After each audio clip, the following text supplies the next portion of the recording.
Again, trying to get their 7th national title. I beg your pardon. It's their 23rd appearance overall. 6 national titles in the previous years for Marietta. Yeah, you shorted the Express. I did. And their Bowers will be happy to tell you that. Brian Brewer's here once again to lead them. First time here since 2012. They're 43-5, and they'll face a Catholic lineup that has posted a 34-14 record. Catholic probably in a field where everybody mashes the ball. Catholic's 301 collective average. It's not as impressive as others, but GM Betty, their cleanup hitter, 4-team All-American, and he's a good one. Dante Posey going after the first pitch, and across the diamond it goes. Wilkinson, Hollerbach, and we are underway. 1 pitch, 1 out. Okay, ambushing the first pitch from Valentine on this sunny day. Beautiful morning. Temperatures 72.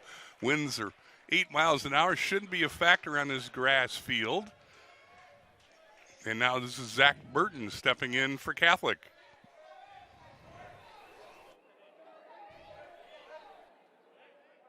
Valentine, the lefty. Ball 1 to him. Not only is this Marietta team experienced, but they come in, according to D3.com baseball, their All-American team, they have 5 All-Americans out there. They're an older bunch. They returned all but 1 starter. In fact, they brought in a transfer. So this is a veteran team with a lot of guys that know what to do here. Valentine is their ace, and he's got a quick out here. On the year, Trent 13-1 with a 215 earned run average. This is his 18th appearance, his 16th start. He's thrown a complete game. Big cut. Swing and a miss to make it 2-2. Valentine on the D3 baseball All-American squad was a 5th-teamer. Valentine, 83 2/3 innings allowed, but 69 hits, 20 earned runs. He's walked 23, struck out 66, make it 67, and opponents have hit 229 against the ace of the Marietta staff. Burton caught looking. That's 2 down now for Catholic here in their half of the first inning, and Nardi, the right fielder, will be the batter. Nardi 3rd in the club in hitting, 3rd in the order. Nardi's hitting .341 with 8 homers, 40 knocked in. You saw the replay there. Good look of Valentine just pouring in the strike right there for his first punch out. And there's a strike to Nardi.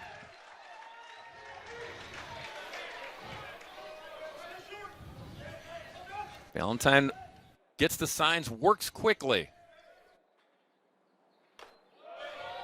Kind of slow and deliberate to the plate. To the plate, yeah. And then there's kind of a violence. He brings it right at the very end. He leads the NCAA Division III with those 13 victories. This one, chopper to the first base side. Shovel toss to Valentine, who gets there. Side retired. Cards go down 1-2-3 fashion. Pioneers swing the sticks.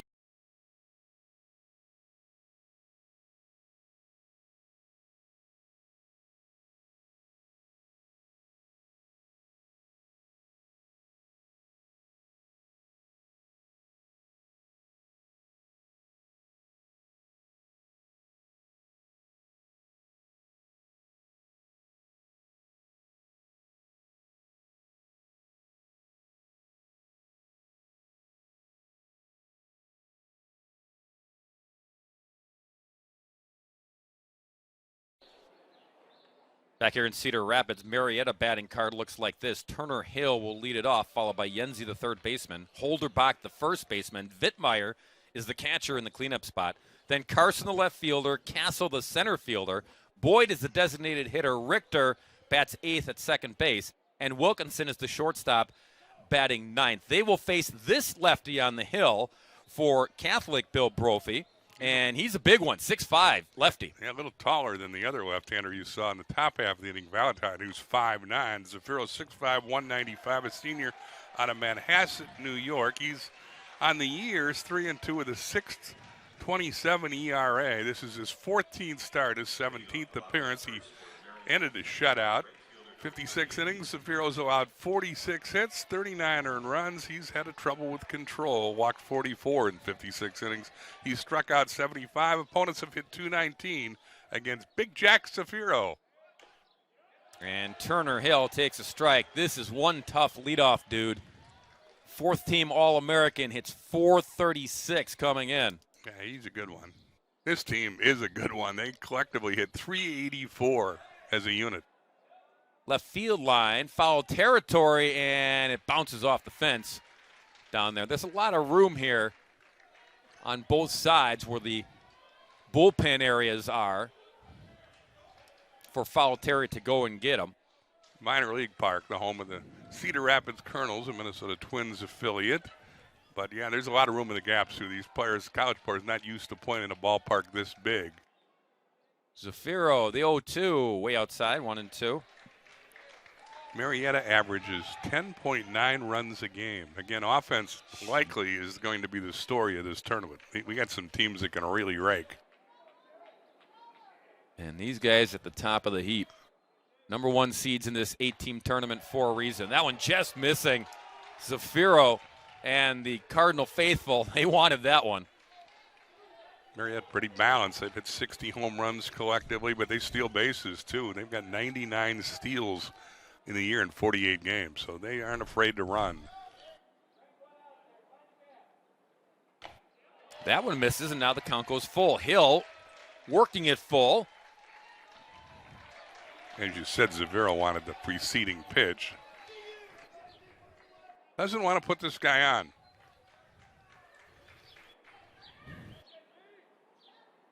Three-two. Slashed left field and perfect position. Maleva over there on the run to make the snag. One away. Yeah, they play Hill to hit the other way, and Hill goes the opposite field, but Maleva's in the right spot to snare a line drive and get the first out for Big Jack Zafiro. The third baseman, number 10, Damian Yenzi. So now Damian Yenzi will step in. He's the third baseman. Damian, second team All-American, hitting .426. As Bill mentioned, these guys can rake up and down the lineups. All-Region Player of the Year.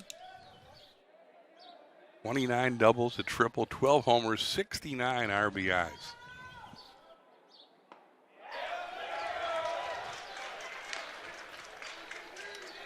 Brian Brewer is the veteran coach in his 19th year. He brought this maybe his most experienced team ever with 14 returning letter winners. And they have not disappointed. Cut through that one. Zafiro took something off of that, and he fooled Yenzi.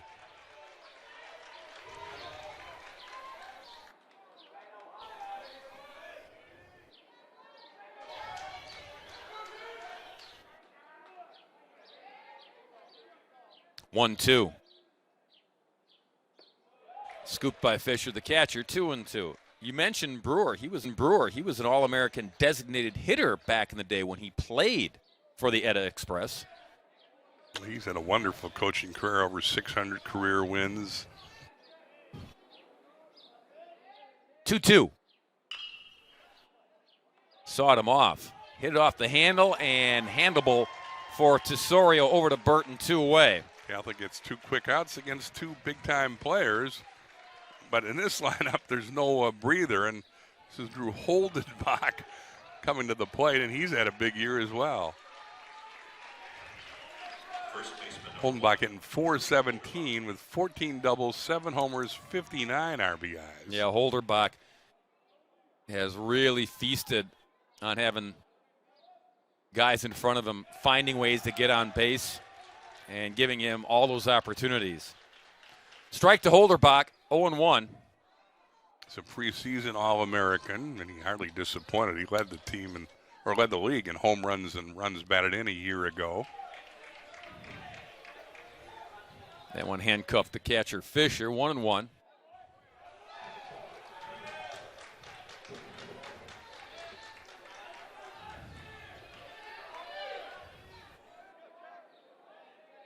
Zafiro brings it right back up through the box. Posey is there, side retired. So the Cardinals, in their first ever trip to the College World Series, they settle in and get through the first inning. No score after 1.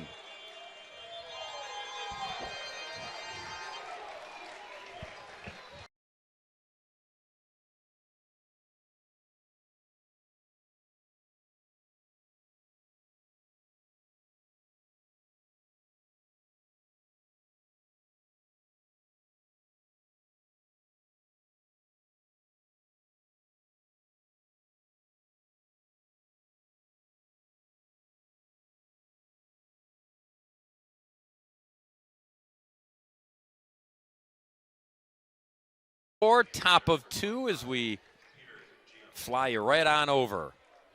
The Vet here in Cedar Rapids, host of the Division III Baseball Championships.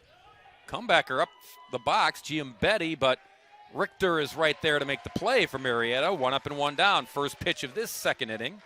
Giambetti's probably been their best player, 4th-team All-American. He tried to ambush the first pitch from Valentine. Again, got pretty good scouting reports, these clubs. They've been in positions to make plays, and so far we haven't had a hit in the D3 Tournament 2022 version.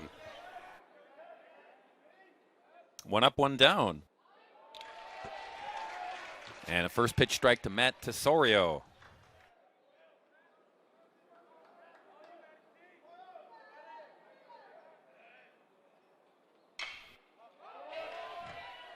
Golf shot.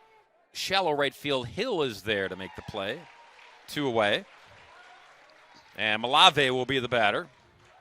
Sorio, the first guy to hit in the air against Valentine, who's had his sinker working. 3 of his 5 outs have come via ground balls, and Tesorio certainly doesn't make hard contact there. 2 quick outs here in the second for Valentine against Catholic.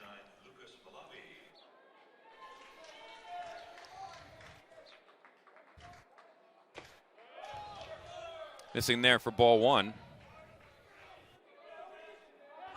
Lucas Malavi's a .341 hitter with a homer, 16 RBIs. And there's a base hit. First of the contest. Malave delivers with a solid single. He's aboard with 2 down. Makes good contact. Malavi's 2 for 2 in steals on the year. It's a team that runs a little bit. They've averaged more than a stolen base a game. 65 steals and 72 attempts for the Cardinals. They've got a 2-out base runner here in the second. And it brings up Tommy Antonucci, the center fielder.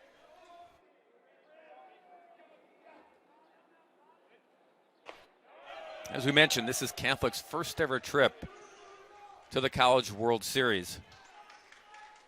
And while there is excitement and continues to be excitement to be here, they have said all the right things before getting to Cedar Rapids. They don't want to just be the team that gets here and they're all wide-eyed and excited. Now, they do talk about the fact that this is part of the building blocks of this program. These guys want to make sure that this experience is a good one for the future of Catholic Cardinal baseball. But they do not come in intimidated by any means, even though you look at them as the 8th seed in this 8-team tournament facing the juggernauts, a team that's been here so many times before in Marietta. A little bit of a David versus Goliath, but again, it's one baseball game. It's deep in the hole at short. Wilkinson tossed to second to retire the side. Nice a hit play. for the yeah, indeed. A hit for the Cardinals, but Wilkinson ends the inning with a nice play. No score, middle of 2.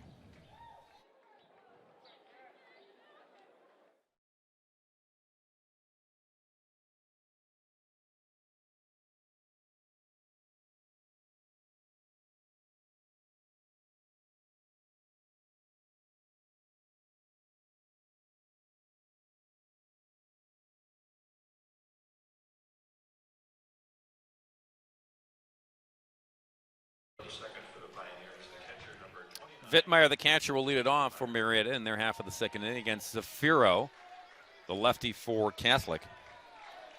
Logan Vittmeyer's also had a big year, 372 his average, hit 10 homers, drove in 54. Well, it's a long way until we get to the championship round here in Iowa. Just some food for thought. This Marietta team, we mentioned they have 6 titles, the most ever in Division III. They've been runner-up in this tournament 7 other times.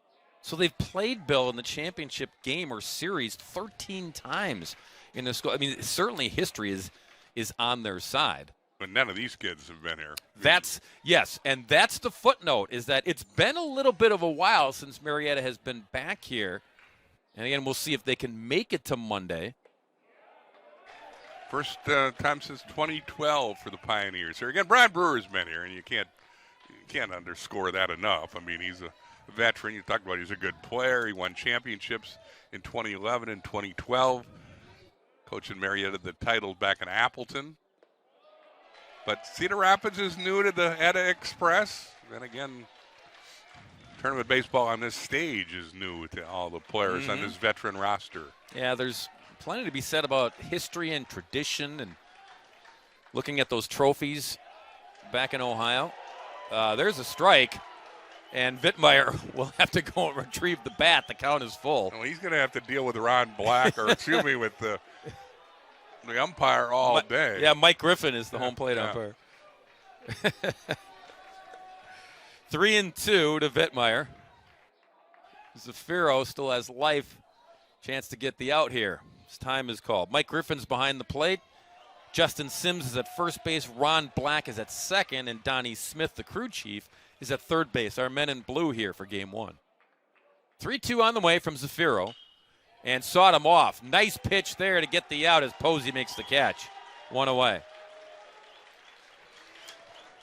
So Zafiro got the redo bill and it paid off. And he's done a good job of pitching inside. I mean, he sawed off a couple of these hitters the first four he's faced. And he might have got a break from Griffin. But again, Vittmeyer's going to have Griffin over his shoulder for 7 or 9 innings when he's catching. So he can't complain too much. He kind of did show the plate umpire up there. One away for Brett Carson. Carson's an interesting story. Senior outfielder transferred to Marietta from their rival team, Muskegum University. 3-time all-conference honoree.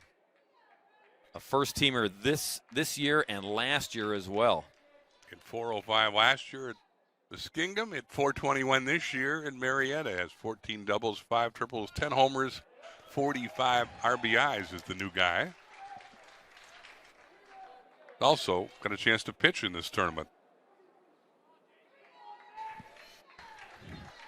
Carson's had a terrific postseason on their run to get to Cedar Rapids. Outside 2-1.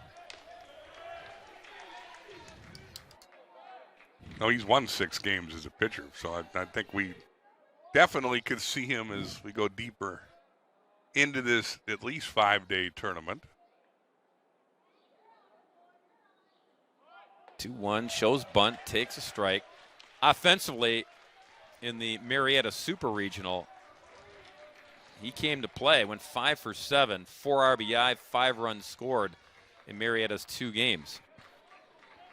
Named that most valuable player of that event. And strike 3 called. Zafiro dials it up, 2 away, his first punch out of the morning. Carlson didn't think so.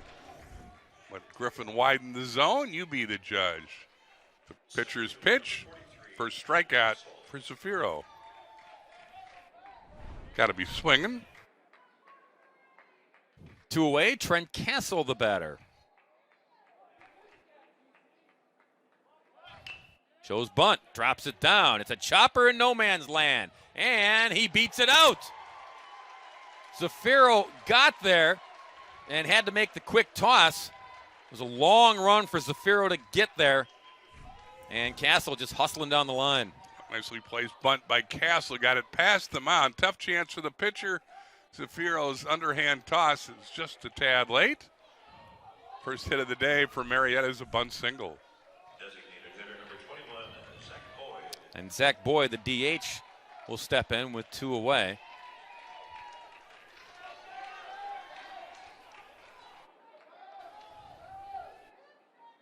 We do have video replay reviews here at the Division III Baseball Championships. Not going to review that one, but... Well, Coach had the opportunity if he so desired, but Ross Natoli, the veteran coach at Catholic, didn't challenge what was an apparent single. And we'll go over all of that when we do have a challenge, and we have time to explain the challenges, but each coach is it 2? Yep. It's 2.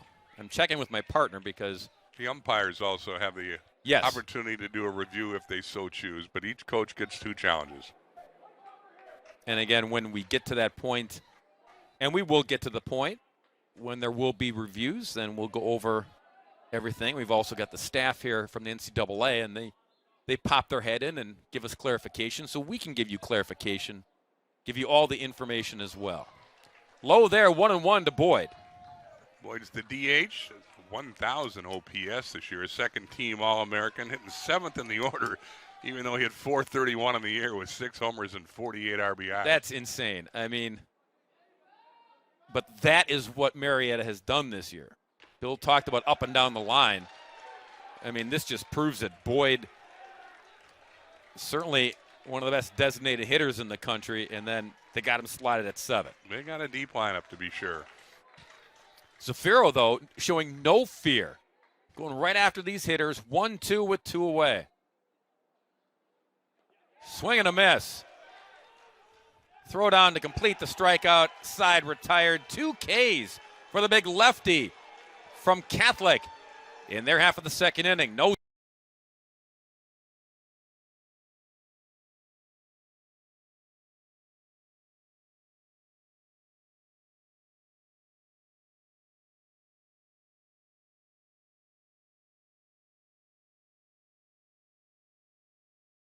First of 4 games here on day 1 of this NCAA Division III Baseball Championships. There's your bracket. Yeah, concourse here at Perfect Game Field at Veterans Memorial Stadium. Fans can come up and try to figure out what these brackets are all about. We've got 6 ranked teams here in the D3.com top 25. Catholic is one of the unranked teams. But they got a veteran coach, Ross Natoli, coaching third base in his 37th year. This is coaching over 700 games, won over 341 times. Yeah, what a thrill for him to punch his ticket here for the first time ever. As Matt Fisher leads it off, he's the catcher. Watson, the shortstop to follow, then flip the lineup card back over. And a base runner here for the Cards in their half of the third. First time the leadoff man's been aboard for the Cardinals. Fisher, a 297 hitter, coaxes a walk. And now Tyg Watson will be the batter.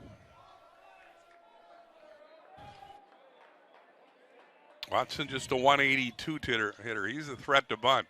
Marietta thinks so. Third baseman in close. Tries it, pushes it foul. Catholic only had 13 sacrifice hits collectively this year. They don't play a lot of small ball. There's the veteran coach, Natoli, giving signs to his number 9 hitter, Watson. The 0-1. Squared again, pulled back in time, 1-1. Posey waits on deck. Watson has not put down a bunt successfully this season. Nonetheless, Yenzi continues to be on the grass at third.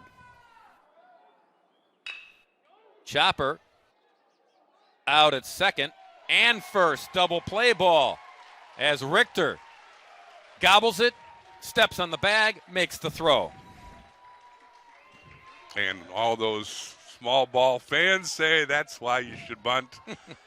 Watson with a little bouncer up the middle. Richter makes a nice play, tags the bag, and gets the twin killing. Valentine, the pitcher, says thank you very much. Base is empty, 2 away. Posey, who grounded out his first AB, took the first pitch of the ball game, in fact. Takes ball 1 high. But again, at every level, you don't see the bunt as much as you used to. Certainly in this tournament, there used to be a lot of proponents of small ball. And as with the big leaguers, launch angles big. Again, look at the offensive numbers here, and home runs are up in college baseball. And so you don't see the fundamental stress as much as you used to. And thus, when you ask a guy, Watson, to put down a bunt in the College World Series, he couldn't do so. And the jam gets out of by Valentine as Posey grounds out the end of the inning. Holderbach is there. Nothing across for the Cardinals. We stay scoreless in Cedar Rapids. Back here in Cedar Rapids, and dare I say, Bill Brophy, back to normalcy. We had sort of a bubble baseball version of this last year with teams restricted coming in and out of the ballpark. press conferences had to be held remotely. So there were protocols in place last year, and certainly we all know about 2020. In fact, Marietta in 2020 played only 12 baseball games.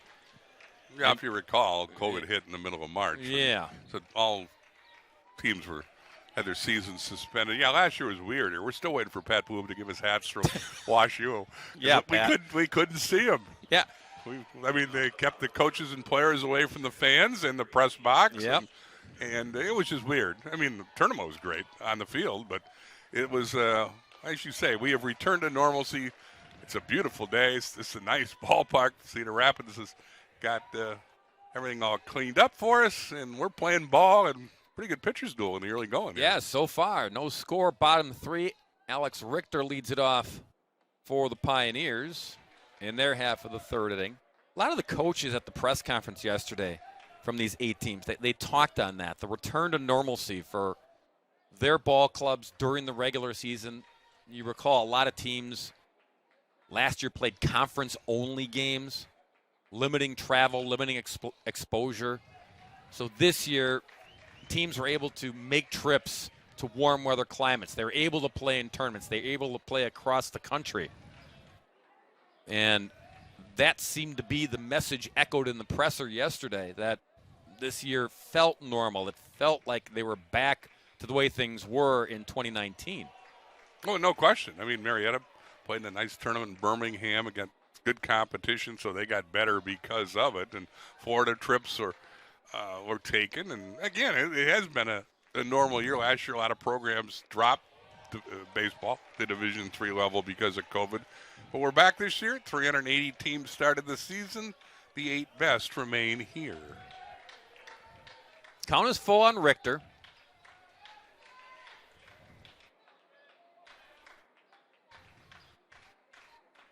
Zafiro fires, and it's hit to shortstop Watson. 1 away. And Wilkinson, the shortstop, will be the batter. He's the number 9 hitter. Then back to the top of the order, and Turner Hill. Zafiro's done quite the job. First time through the order of Marietta.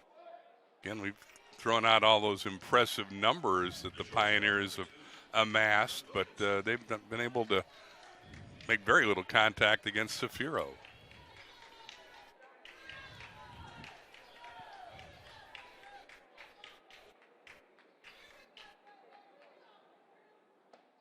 Strike to Wilkinson. Drew's a 203 hitter, and that stands out like a sore thumb because everybody else in the lineup hits over 306 or 366 or better. Terrific defensive shortstop for this Pioneers infield. But if you're Zafiro, this is a guy you want to get. You don't want him on base, and then Hill, Yenzi, Holderbach, Vittmeyer, everybody else is lurking. Yeah, Wilkinson's a defensive specialist. Can 203 hit average, a homer, 20 RBIs. Only has a 287 on-base percentage. So, yeah, if you're the opponent, you got to get this guy. Zafiro trying to do that. 1-2, and a chopper foul.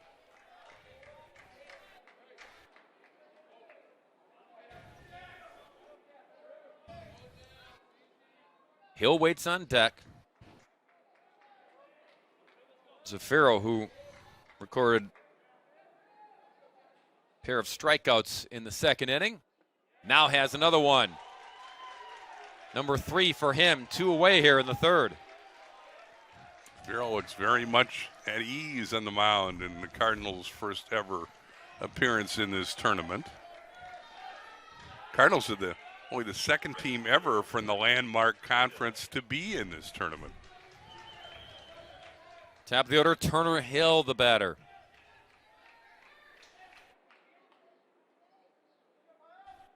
Hill flew out to left field his first AB in the first. On the appeal, did not go around there. There's a great story posted on the Pioneers website by Tom Perry about Hill and his brother Cale. When they were just little squirts, Bill, little baseball fans of Marietta, their dad took them to Appleton, Wisconsin in 2012 to watch this team win the College World Series. And took a picture of them, of the Hill brothers, Yeah, with 10 years ago. The painted bodies. Yeah. They've got the big blue and white paint jobs, face paint. They put it right on their chests, and then they had their favorite players' names painted on the back. They forgot sunscreen, though. And then when the paint washed off, they had the impression on their little white skin. And yeah, they had their favorite player on display at the beach all summer. Yeah. So Dad made a promise that he would take them back to the World Series when they got there. Well, guess what? Dad gets to come anyway because he gets to watch his sons play here in Cedar Rapids in 2022. Great story. The photos are there. You can check it out at pioneers.marietta.edu. 3-2. Hill fouls it off. Hill went the other way in the first inning, hit the ball hard, but they had Malavi in the right position to snare the liner. They play Hill to hit the opposite way here with 2 out in the third.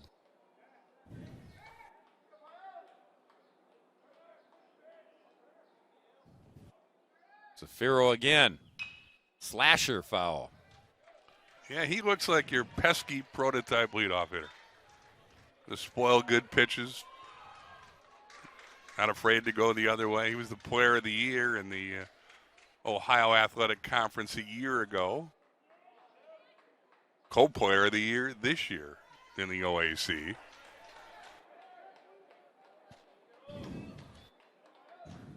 Zafiro. And lost him. Good battle there between Zafiro and Hill. And Turner wins the war, draws the 2-out walk. And he is a threat to run. He is 32 of 39 in stolen bases this year. It's among the top 20 base stealers in Division III. Keep your eye on him as the All-American Yenzi steps in with 2 out. Yenzi grounded out the third, his first at-bat. And Zafiro and the Cards cognizant of the speed of Turner. Hill over at first base. I mean, you're going to hear a lot talk about bashers and people with big power numbers, but what makes Marietta stand out is they're a pretty balanced team. Again, they've stolen 99 bags this year, and there they go. Well, he got an awesome jump. I mean, he was off and running before Zafiro ever got rid of the baseball. And even if he delivers it over to Burton at first base in time, Burton's got to turn and fire and try to get him at second. Well, you can see he got a great jump. Zafiro throws over there, and the first baseman drops the ball. I don't think they'll assess an error, but Burton didn't hold the throw and give Hill a stolen base. Hill got that off of Zafiro. He timed it perfectly, had a huge jump. Meantime, has to deal with Yenzi now. Yenzi with 69 RBIs. And he's got a runner in scoring position out there in Hill with 2 out. First base runner to reach second base in the game.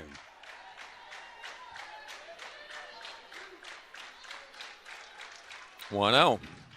Way outside as Fisher pops out there to snag that one. And as you can hear, the Pioneers have quite a few fans that made the trek from Ohio to Cedar Rapids. They were here bright and early, as you know, Bill. Yeah, I think they might add a couple Bloody Marys to help them get fired up for this third inning rally. Yeah, there was some tailgating, to be sure. Strike there, and some moans from those fans. Count goes to 2-1 as Fisher will have a word with his lefty. Well, Zafiro has pitched ahead in the count most of the day and needed that strike. With the runner on second, I think this may be as much going over signs as anything else between the battery, Zafiro and Fisher.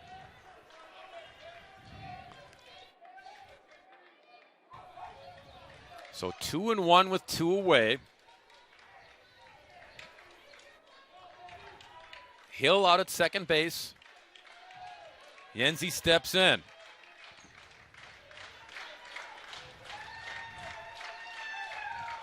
2-1 to Damien. Skips up there. Count is 3-1. Holderbach waits on deck, hoping to get a chance here in the bottom of the third. And Zafiro hasn't pitched out of the stretch much today. Forced to here as Marietta flips the lineup over for the second time. Leadoff hitter Hill on at second. This is Yenzi, an awfully tough two-hole hitter. And ball gets away. Hill to third, makes a turn, but he'll stay put. So he advances on the walk to Yenzi. Runners at the corners with 2 down. Again, Zafiro has not looked as comfortable pitching from the stretch. Spiked that one. He gets away from Fisher on ball 4. Yenzi to first, Hill to third. Marietta with really the first rally of the game. And here's Drew Holderbach, another 400 hitter. Number 1 is a 417 hitter. Knocked in 59 runs this year.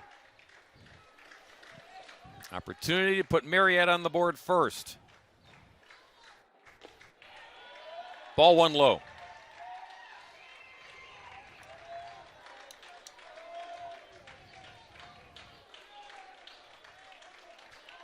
Yenzi has stolen 12 bags down at first, 12 of 14 on the year. Chopper foul. Good pitch there from Zafiro. He'll need a couple more. Try to get out of this jam here and keep this game scoreless.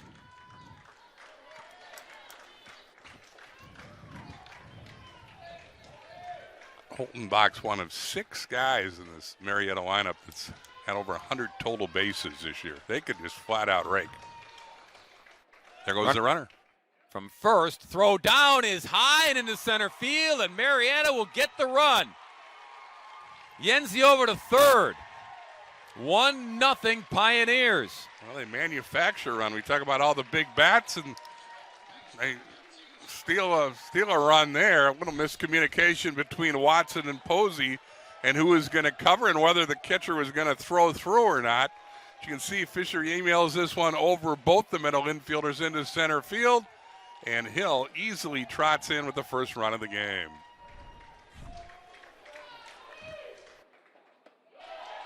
Meanwhile, 2-2 to Drew Holderbach. So all number 1 had to do was just observe. And the base runners taking advantage to put Marietta on the board first. Close, but missing. 2-2. Not surprising, it's ruled a stolen base and an error too on the double steal. If Holderbach is able to bring in Yenzi, then that error is going to be costly.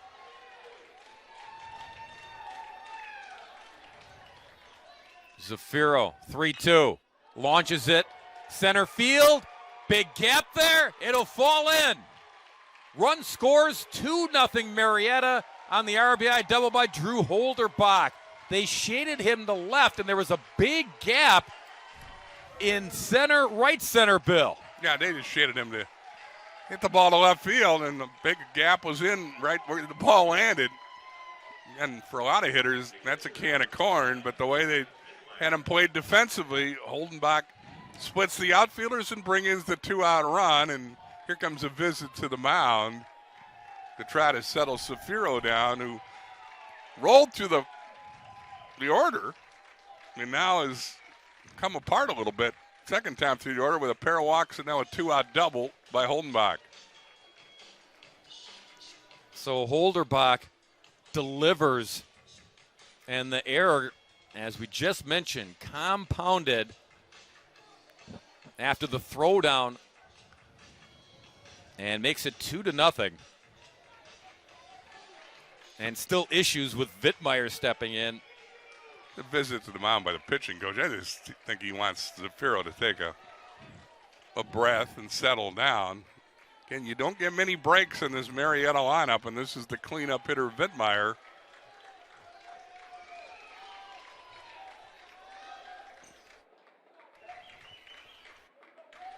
Little dancing behind the bag there at second base. Tries to drop down the bunt as Vittmeyer. Don't know if I like that play by the cleanup guy who's driven in 54 runs. But the surprise sneak attack, if you will. It definitely surprised everybody Yeah. in perfect game field. Yeah.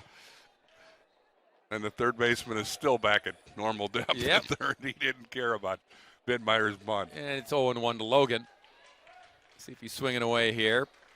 No doubt. Bounced up there, 1-1. I don't think Coach Brewer put the bunt sign on, by the way. There is no activity in the bullpen either, by the way, after the mound visit by the Catholic pitching coach. Holderbach, the runner, back behind second base. You see him getting his lead.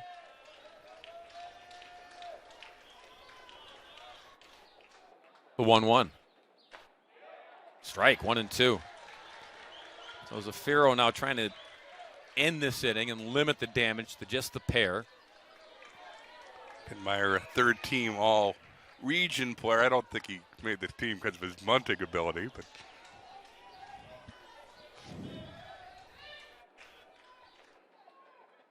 1-2.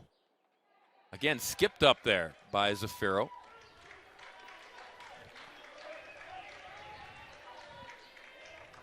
Carson's on deck. This inning continues and prolongs for the Catholic Cardinals.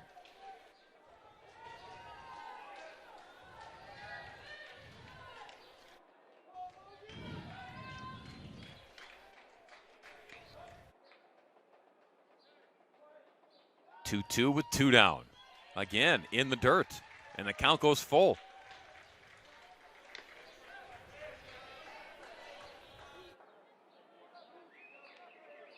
Antonucci, the center fielder, is playing fairly shallow. A lot of room out there. 400 to straightaway center, and then 403 to right center. That's the deepest part of this ballpark. Launched to left. Malave can't get there. It drops between him and Antonucci, and another run will score. On the RBI double by Vittmeyer, it's 3-0. yeah, your observation about the center fielder carried over to left field as well. Malavi wasn't playing deep and had a long way to go to get that ball, which fell over his head in the gap for a 2-out double. Vittmeyer drives in Holdenbach. It's 3-0, and Marietta is starting to show some thunder after giving two-out walks by Zafiro. And the merry-go-round continues here. 3 runs in, still 2 down. Carson, who struck out in the second inning, gets his opportunity here with a runner aboard at second.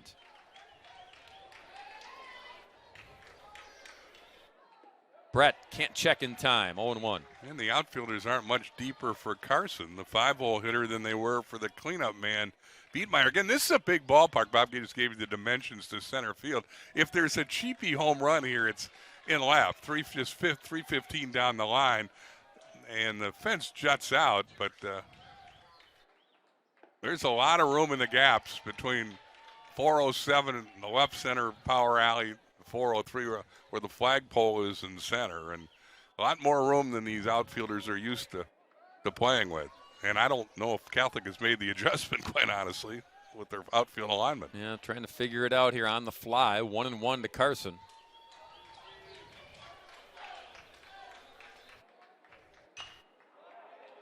Sends that one foul. They're shading Carson to hit it towards left field. Big opening in right center, and almost all of right field wide open. Nardi, the right fielder, is way over in right center. So if Brett pulls the ball to right field, he can run all day. I don't think they feel Carson can pull Zafiro. Gets it up there about 85. The 1-2. Tried to paint that outside corner. Doesn't get the call, 2-2.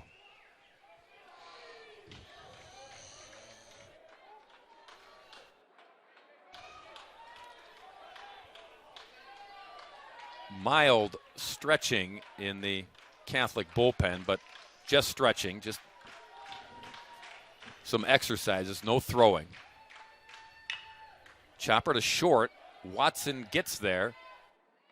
And they finally get the third out, but not until Marietta posts 3 runs on the board in their half of the third inning. The Etta Express is up by 3 after 3.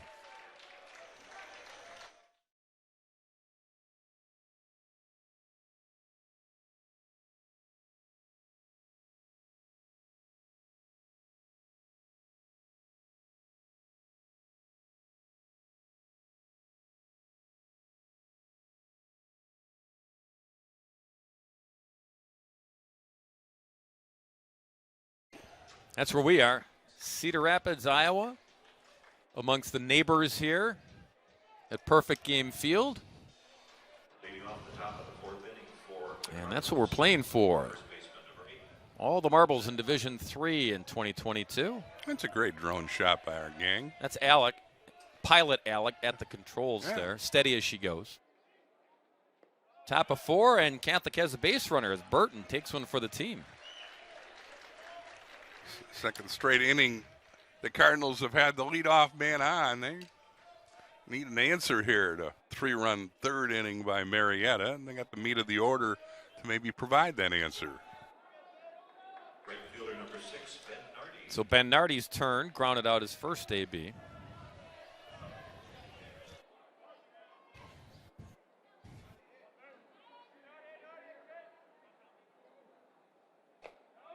And Valentine back to work, now has a pad of 3 runs. Bill mentioned earlier that he led all of Division III with 13 wins on the year. Nice to have that offensive support. I mean, his numbers were good on their own.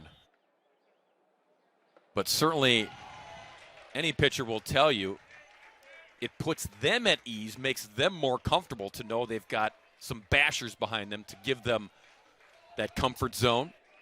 Security blanket, if you will. There is some activity in the Catholic bullpen as well after Marietta got 3 runs off of Zafiro. Yeah, the calisthenics have ramped up to some actual throwing. Strike there to Nardi, 1-2.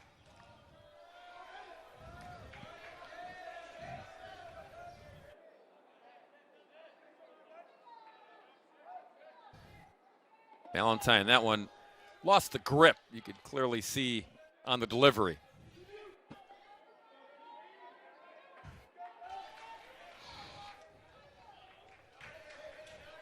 Burton conservative lead over there at first. And a tomahawk swing, a little defensive swing there. Some high cheese from Valentine produces his second strikeout, 1 away. Valentine goes up the ladder to get Nardi. His first or second strikeout of the day. Now Jim Betty, certainly the Cardinals' best hitter. Hit 15 home runs in the year. Player of the year in the region, has slugged .783. That's 13th best in all of Division III. Peter grounded out his first time up in the second inning. Hit 15 homers. They could use a long ball here.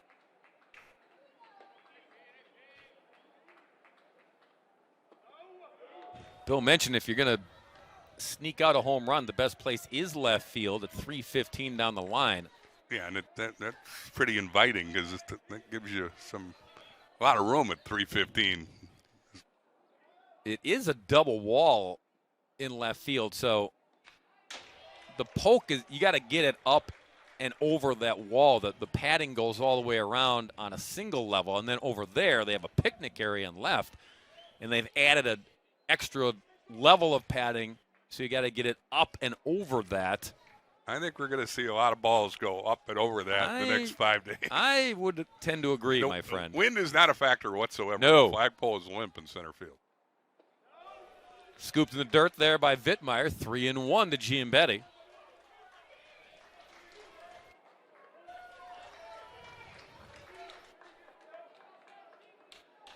Valentine being very careful with this guy. I think if you look at scouting reports, he's the one guy they don't want to let him beat him.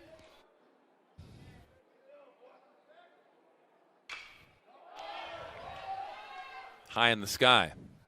Richter camps and catches, 2 away. I think G and Betty like to have that one back. 3-1 pitch, and in fact, he's practicing his swing going back to the dugout. Big out for Valentine, though. Valentine did not pitch well in the regional, didn't make it past the 3rd inning, but he redeemed himself in the super regional. Scattered 6 hits over 7 innings against Oswego State, and Marietta went on to win 13-2. That one will reach the seats. He said, I knew I had to do that to myself. Couldn't go out there and do it again. He said it was embarrassing what I did in the regional. I needed to go back to what I'd been doing, and that's what I did. He's pitched well today, allowed but 1 hit in the first 3 2/3. Ball skips away, and down to second base goes Burton. That might be a pass ball. It is a pass ball on Bittmeyer.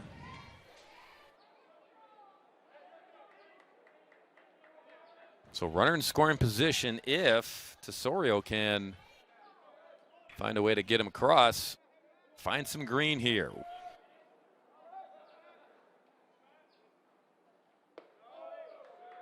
2-1 to Matt.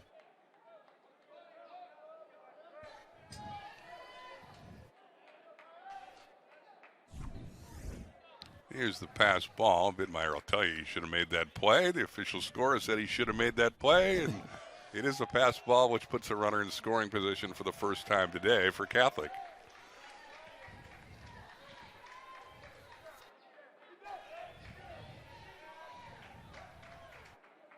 Tesorio at the plate, drove in 41 this year. That's second best on the team. An opportunity here with 2 outs. Nice scoop by Yenzi. Nice throw, side retired. Cards threaten, but get nothing in their half of the 4th inning. Middle of 4, it stays 3-0 Marietta. Zafiro going to call it a day after giving up 3 runs in that 3rd inning. So on comes the right-hander. It's Cormac Terry taking the hill. Terry's a sophomore out of Charlotte. On the year, he's 2-0 with a 318 earned run average. This is his 8th appearance, his 7th out of the bullpen. Terry's pitched 22 2/3 innings, allowed 13 hits, 8 earned runs. He's walked 10 and struck out 32, so an impressive walk-strikeout ratio. Opponents have hit just 153 against Cormac Terry. Cormac's not very big. 5'10", 190, they say. He looks smaller to me than Valentine, who they listed 5'9". Just a sophomore. He'll try to hold the fort here. While the offense tries to solve Valentine and Marietta. Bottom of 4. Trent Castle steps in. First pitch foul. Zafiro goes 3 innings, allows 3 runs, 3 hits. They were all earned. Back-to-back doubles meant the error didn't figure in the inning. He walked 3, struck out a pair. Did Zafiro, the starter for Catholic. And Terry pounds a strike in. Ahead of Castle, 0-2. Castle singled his last time up in the 2nd inning.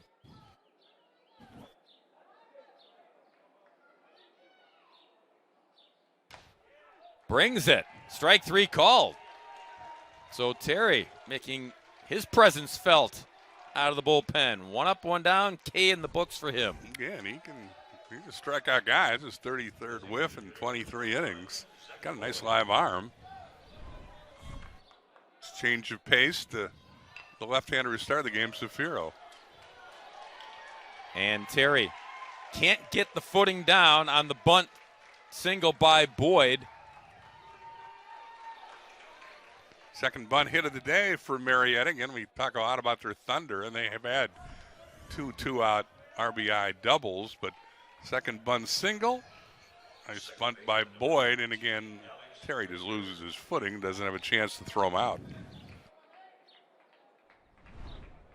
So he's aboard with 1 away. Richter the batter.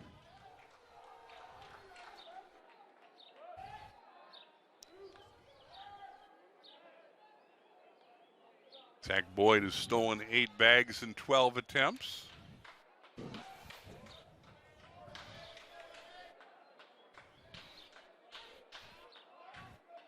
Richter grounded out to third base to kickstart the third inning. There goes the runner. Great jump.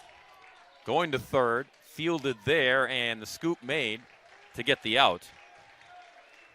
With Boyd down in second base now.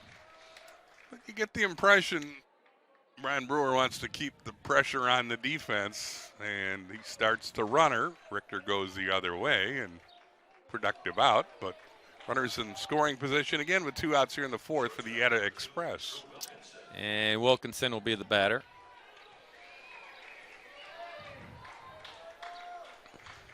Again, no matter who's pitching, this is the number 9 hitter, and you want to get this guy, get out of the inning. Don't face the top of the order. That's where the problem was in the last frame.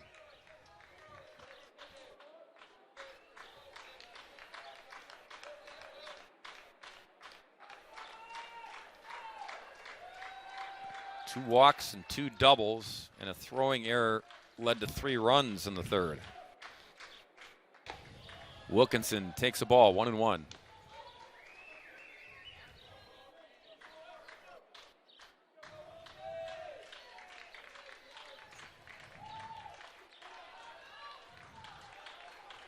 Terry out of the bullpen for the Cards.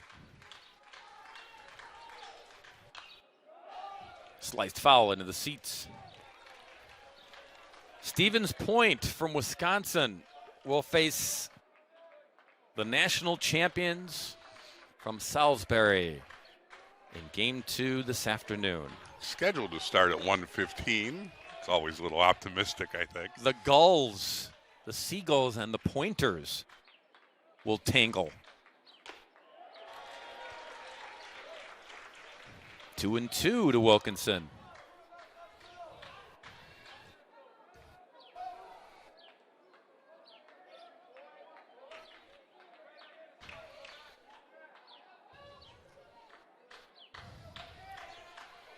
Terry, peak of the runner, brings it home to left field. Out of the reach of Malave.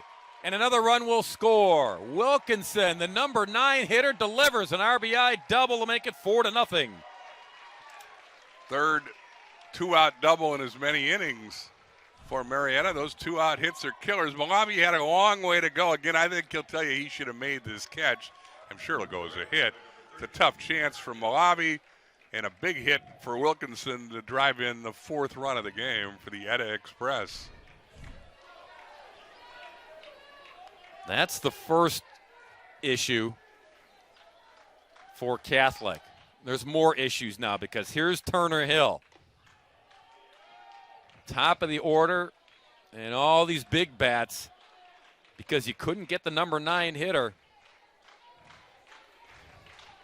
Now Marietta will try to pounce and inflict more pain here with 2 away.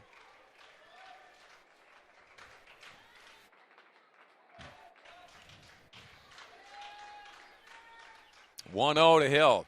Instead, check of the runner. We got the 2-out rally going in the third when he coaxed a walk and still a couple bases to manufacture the first run of the day.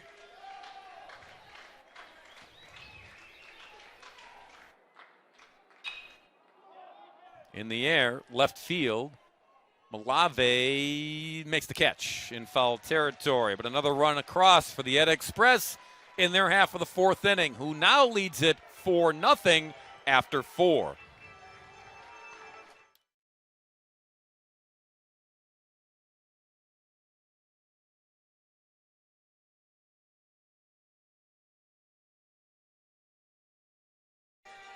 It's a sun-splashed morning here in Cedar Rapids.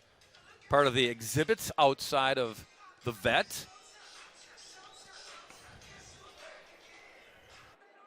Really a great tourist attraction, and I know a lot of the guys, they had a barbecue, a full-on 8-team event barbecue here last night. Everybody got a chance to take the field and practice in the morning and afternoon hours, and then all the teams were here, and a lot of the guys were outside the ballpark checking on all the displays.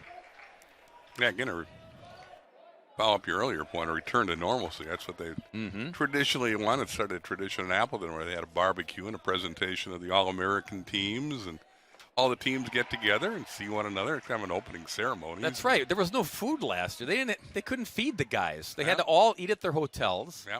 Again, we're back to normal, thankfully. And again, it's better for the student athletes, the whole experience. And they do a nice job, Cedar Rapids, of welcoming the teams, and fans were, welcome, encouraged to come. But yeah, it's a nice area. I mean, lots of historical monuments. This is where high school football plays at Kingston Stadium across the way, and Friday nights in the fall, the Cedar Rapids Rough Riders, a team in the United States Hockey League. On Kurt Warner Way. On Kurt Warner Way, the whole complex. But the Rough Riders play over in the hockey rink, the other end of the parking lot. So this is the hub of sporting The events. epicenter, It's yes. Cedar Rapids. Yes. Malave down on strikes, one away here in the fifth. Dropping down a bunt. And Tanucci, but nice play there defensively by the Pioneers, 2 away. Very nice defensive play by Valentine to get off the mound and field his position and make that look effortless. But that was a pretty good bunt by Antonucci, and Valentine fielding his position gets a second quick out in the fourth or the fifth inning. Yeah, trying to get in and get out, get the bats back up there. Here's Fisher, the catcher. Look at Valentine. He's ready to throw, and I think Fisher's taking his time getting in the box, wants to throw Valentine's rhythm off.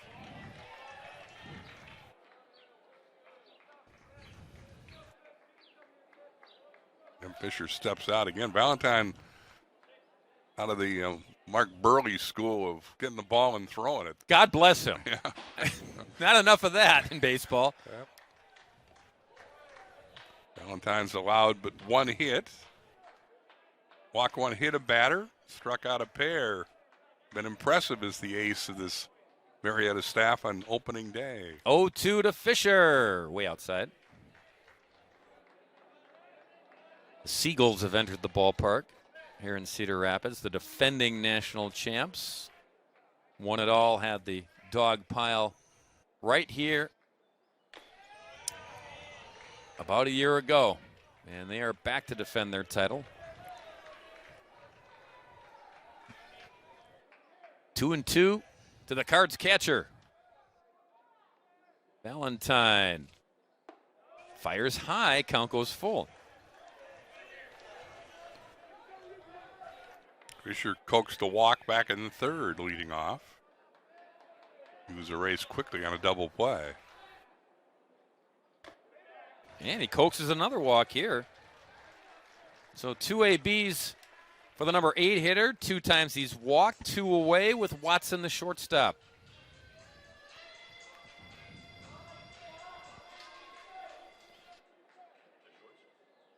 Watson, double play ball in the third inning.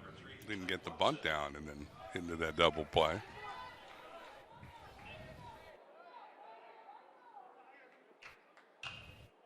Fouls that one back. Watson's hitting 182 over 9 runs this year.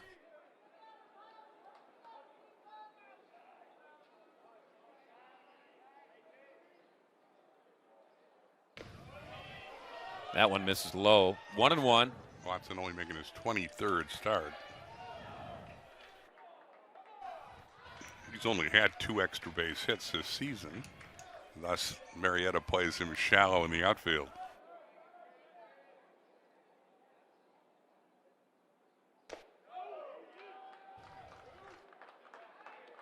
Two and 1 the count.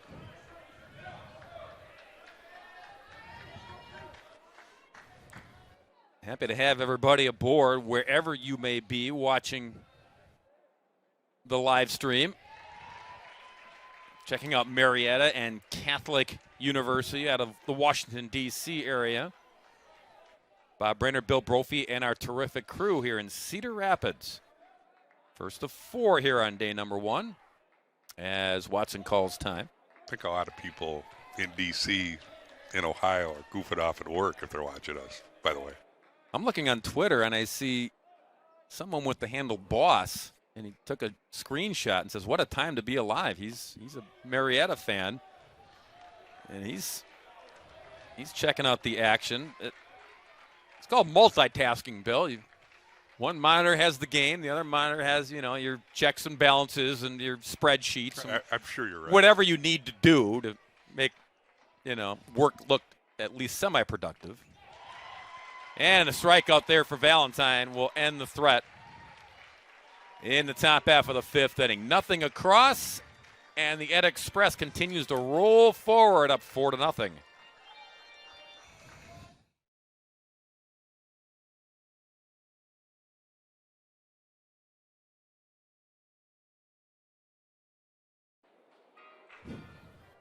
Bottom half of inning number 5 here in Cedar Rapids. Marietta 4, Catholic University nothing. Both teams' starting pitchers settled in the first 2 innings, and it was advantage pitchers, both of them southpaws. And then in the third, Marietta chased away Zafiro, the starting pitcher for Catholic, put up 3 runs in the third, tacked on 1 more in the last inning, and Terry out of the bullpen, back out there to begin inning number 5, getting Yenzi to pop out to center. 1 away. Yenzi tried to ambush a fastball and popped it up. Start the 5th. Terry's been impressive throwing some heat coming out of the bullpen for the Cardinals. Here's Holderbach. Got things started in that third inning when Hill and Yenzi reached. And the throw went into center field, and Holderbach made it pay with an RBI double.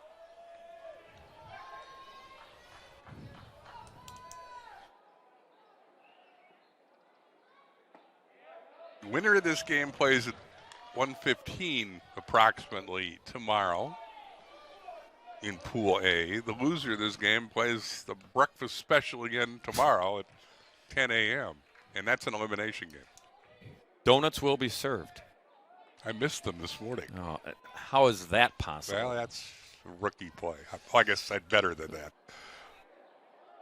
That one, interesting. Holderbach will reach first base. It appeared that it hit off of his ankle because Holderbach was watch. No, it hit off the dirt, but he just stumbled out of the box. To say Catholic didn't complain if it hit off his shin. So they've got 2 bunt singles and a swinging bunt there. Yeah.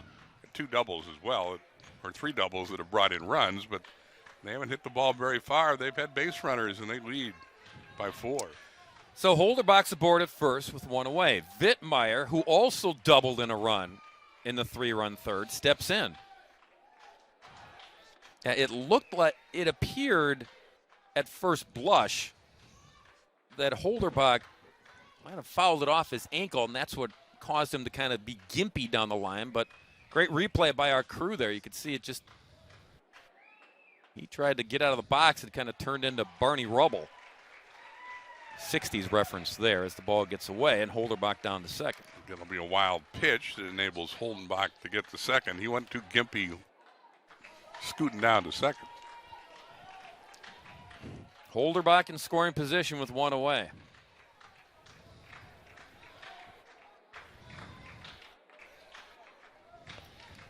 Again, Logan Vittmeyer, if he wants it, big gap, center and right center. If he can get it there. He tried to get it there, right there on that pitch.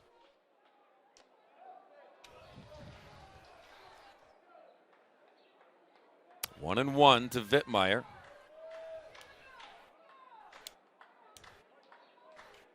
Carson waits on deck.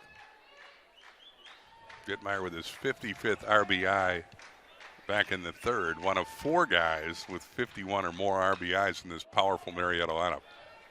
This one launched into the bleachers down the right field line. Bob said earlier, a lot of room in foul territory there. You saw where the bullpens are, at least the Catholic bullpen. They're down the line. Got to be able to figure out how to get up the mound and make the play. So that would not have been an easy play for Burton if the ball had stayed in the yard.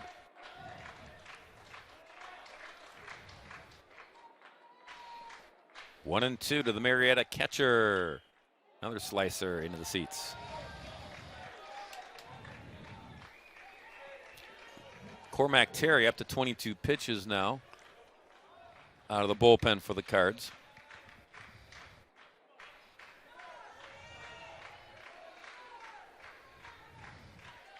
Holderbach, the runner at second. 1-2 on the way. Scooped in the dirt by Fisher.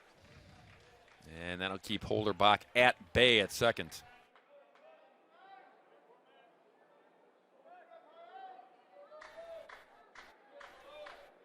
Terry trying to stop the bleeding here. Marietta obviously looking to add on to a 4-0 lead.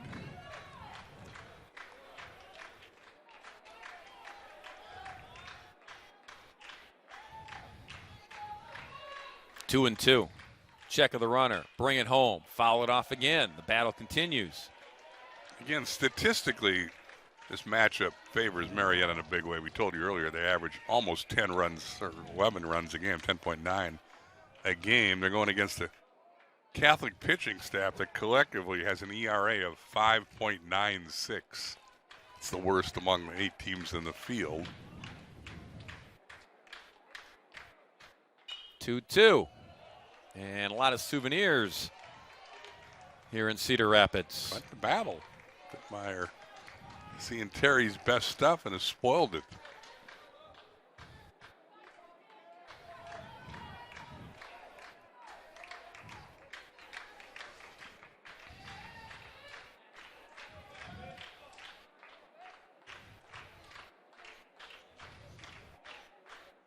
Whitmire again. Terry delivers again. And a ball. Runs the count full. Marietta got here by beating Oswego State. Went 3-0 in the regional. Beat Oswego State in a couple of games. Won 19-5 to punch their ticket in the Super Regional last weekend.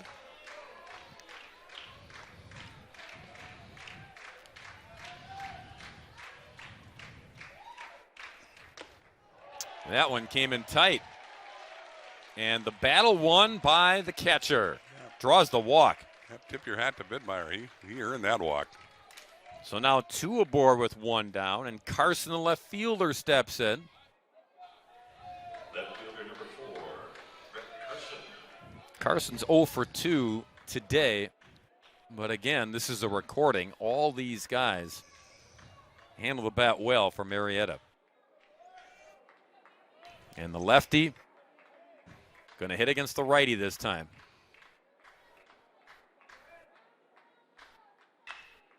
Punches it foul. Tried to pull it. And again, if he does pull it, right field is wide open with Nardi shading over to right center.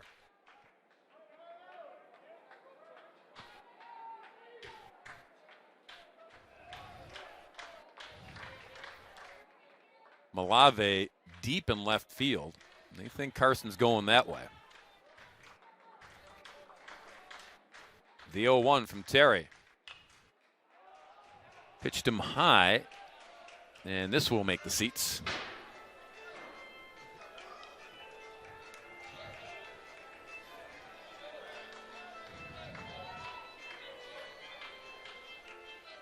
Back in the day, should we tell the chocolate bar story now, or save it? Well, let's keep the audience hanging.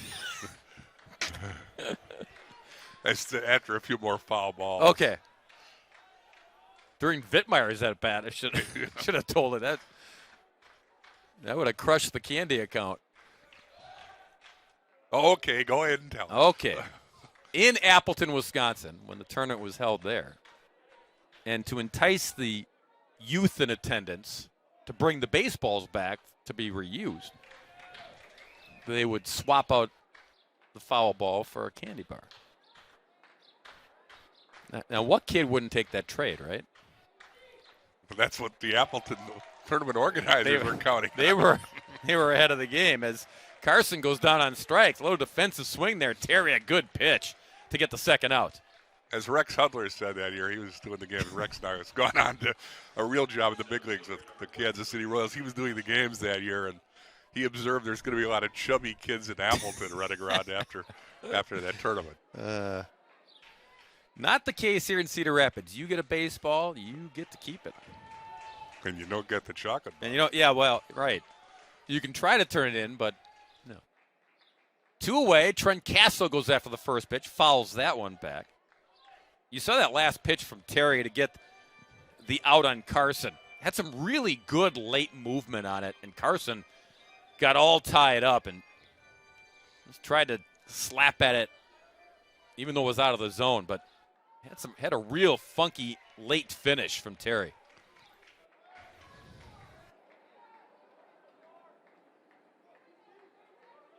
Trying to get out of this jam with 2 aboard and 2 down. The 0-1. Slice it to right. Look out, trouble. Nardi was shading over, and that's going to fall in and go all the way to the wall. Both runners will score. Castle on his way to third. He's in there with a 2-run triple. 6-0 Marietta. Well, Castle has now seen Terry twice. Got struck out by Terry last inning. This time he goes the other way. Nice piece of hitting.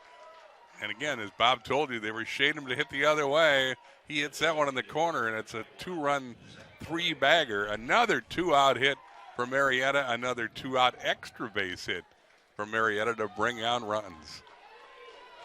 6-0 Pioneers. Zach Boyd takes ball 1. And I'll punctuate what you just said, Bill. Another 2-out damage doer. That's now 50 RBIs this year for Castle. He joins the 50 RBI club, the 5th guy in the Marietta roster to drive in 50 or more this year. So first it was the starter Zafiro. Couldn't get the 3rd out to get out of the jam. And then Terry, same thing, to give up that run in the 4th. And here we are again. Another 2-out, clean the bases killer. When you're so close as a pitcher and as a defense to getting that final out and getting out of the situation, and Marietta says, we have other plans. 3-0 to Zach Boyd. Terry delivers a strike.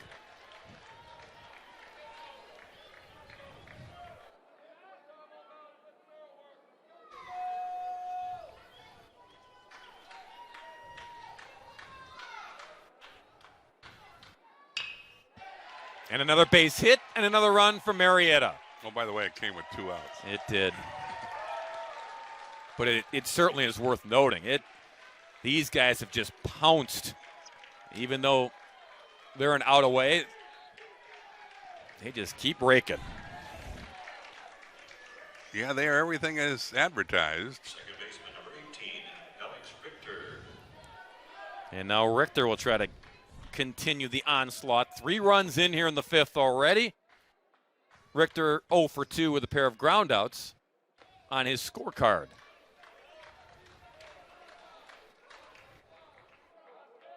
Richter's just a freshman in a veteran lineup for Marietta. That's the other thing. They're all older kids, not just in terms of returning at Marietta. They're older. They picked up the extra year because of COVID that the NCAA allowed the student athletes throughout college sports. So these kids, in many instances, are a year older than your traditional seniors. Again, Richter's a freshman. And he bats here in a hitter's count. There's a strike. And to your point, Bill, the beginning of the season, Marietta knew what they had. And it wasn't an arrogance. It was just looking up and down. The experience is like, we should be good. Because of all the games played and all the experience they had on the roster, the optimism was high for a reason. And they've paid it off by making it back here to the College World Series. With a 43-5 record and a 7-run lead. They are certainly the favorites for good reason to win their 7th title. Off the glove of Burton, but he recovers, gets a little carom. Well, he got a break. from the first base umpire, yeah. But getting the out, a much needed out to get out of the inning. But 3 runs across from Marietta in the 5th extends its lead to a touchdown at 7-0.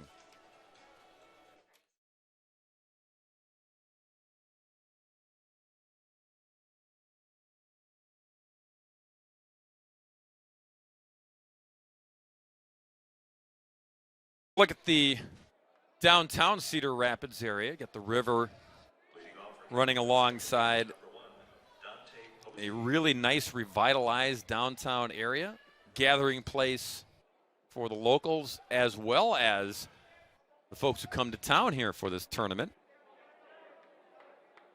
We're at Veterans Memorial Stadium, which opened in 2002. And this is the home of the Cedar Rapids Colonels, Twins Class A Farm Club.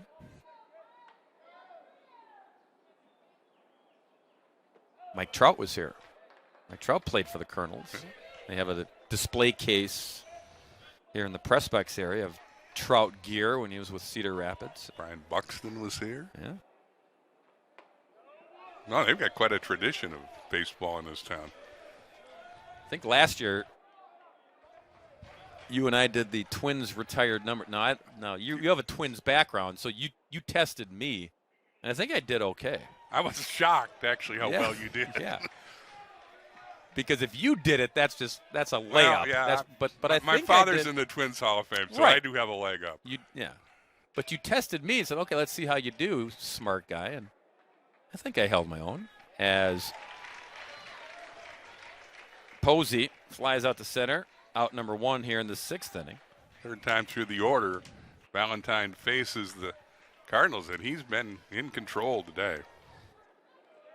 Yeah, that's been part of the story for Marietta is that while the numbers get all the headlines and attention, pitching's been really solid as well.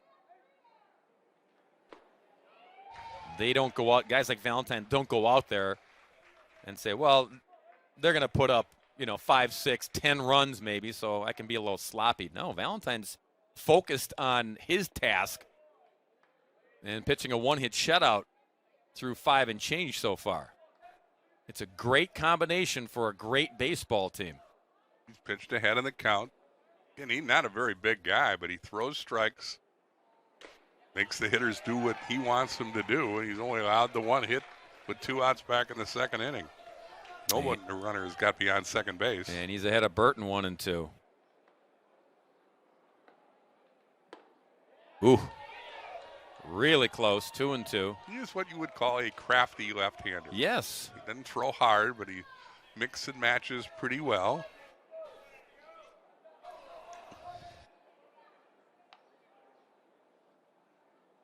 The 2-2 on the way. Swing and a miss. Burton trying to catch up with it. Could not. That is strikeout number 5 now for Valentine. And he's in control. Here is this 5th strikeout again. Gets ahead in the count and sets up Nardi for what looked like a slider. Here's Ben Nardi. He cuts through it. Nardi grounded out in the 1st, struck out against Valentine in the 4th. Double barrel action currently in the Catholic bullpen, so it appears that Terry's day could be done. And that's going to be a base hit, the 2nd of the morning for the Cardinals as Nardi goes the other way. This piece of hitting by Nardi, the 3-0 hitter. Loop this one into left field in front of Carson. So man aboard with 2 down for Catholic brings up Giambetti, the designated hitter. They haven't allowed Giambetti to extend his arms yet. In fact, he's gone the opposite way both times. Previous plate appearances, grounding the 2nd, then popping up to 2nd when he was ahead in the count 3-1 with a runner in scoring position back in the 4th. Goes after the 1st pitch. Wilkinson there, bobble, but recovers to get the out. Didn't panic, stayed with it, side retired. Middle of 6 here in Cedar Rapids. It stays 7-0 Marietta.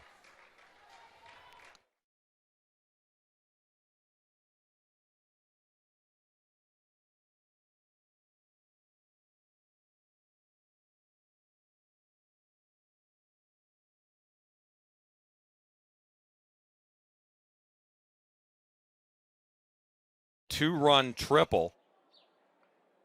And follow that up with a Boyd RBI single, and there you have it. 3 runs in to make 4-0, 7-0, and that brings on the third pitcher of the morning, Bill Brophy, another lefty. Yeah, Cormac Terry's day is done. He gives up 4 runs, 5 hits, and 2 innings of relief.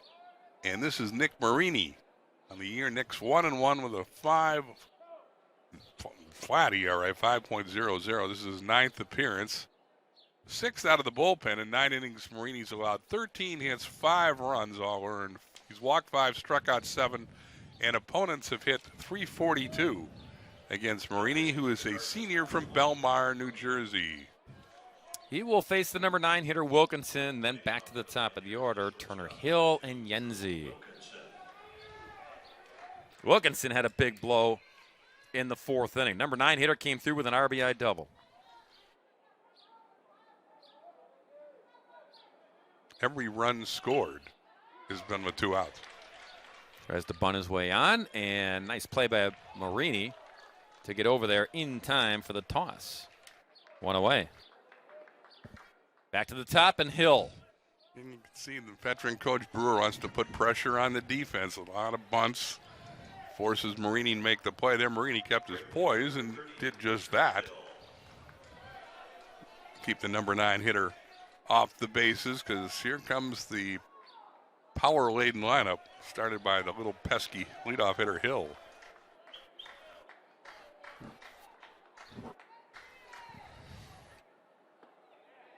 It's the 4th AB of the day for Turner Hill. Here in the bottom of the 6th inning. Excuse me, swing there. He hadn't pulled the ball yet. I don't think he's even attempted to pull the ball yet.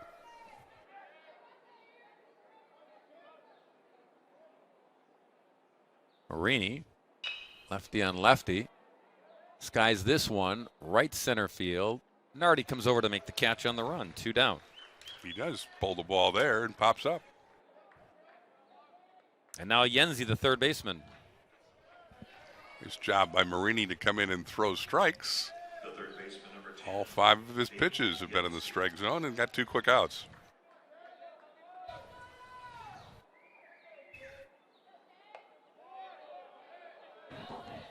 Ball 1 to Yenzi.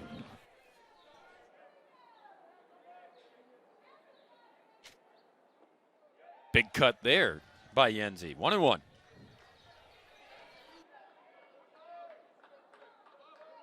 Marietta has turned out its share of big league ball players. Kent Colby, Jim Tracy, Harry Mulholland all went to Marietta. Nardi, right place, right time, side retired. A 1-2-3 inning for Marietta. They haven't had that since the 1st inning. In between, absolute perfect blue sky. Not a cloud in it. On a gorgeous day. If you're a baseball player, no complaining about the weather. You can complain about other things. Yeah, humidity's low, too. Oh, my goodness. It's a perfect day. I agree with you. Perfect day for baseball as we kick off day 1 of the 2022 College World Series. The campaign to crown a national champion. 8 teams remain. Marietta flexing their early game 1 muscles here, leading at 7-0 as we head to the 7th. Defending champs Salisbury and UW Wisconsin Stevens Point will play the next game in these perfect conditions, scheduled to begin about 1:15. First pitch, chopper right to Richter. 1 away.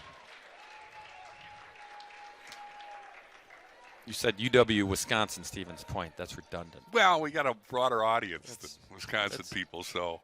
I figured. University of Wisconsin, Stevens Point. Well, I caught myself. Decided I ought to talk to the people from Ohio that might not know what UW means. But you are correct. That was redundant, and I apologize for my redundancy. I will make worse errors in the next 5 days, I promise. And you can call me out, and you'll have several opportunities for mistakes. We have worked together before, and I know that I will. Here's Malave, who's got a single and 2 trips. But it's good to be back with you, Bob. You as well. And the Pointers, as we'll talk about when they play here in Game 2, the Pointers, really impressive run in Wisconsin. Whitewater was the regular season champ, and Stevens Point went into Whitewater in the Super Regional and won games 1 and 2. They didn't even need a third game.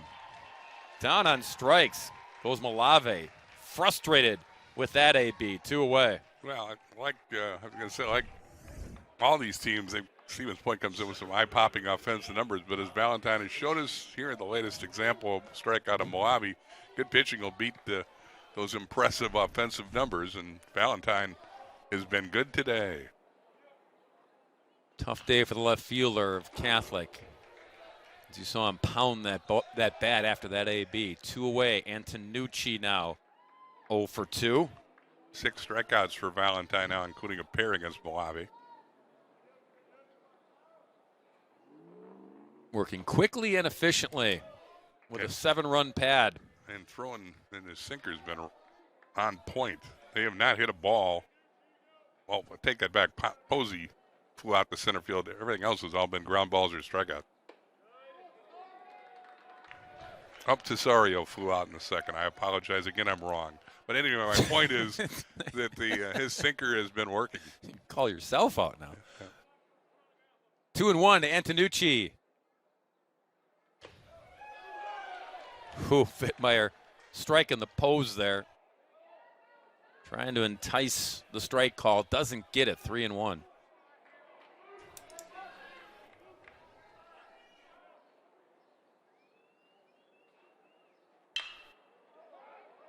Swinging. Castle on his horse. Gets there.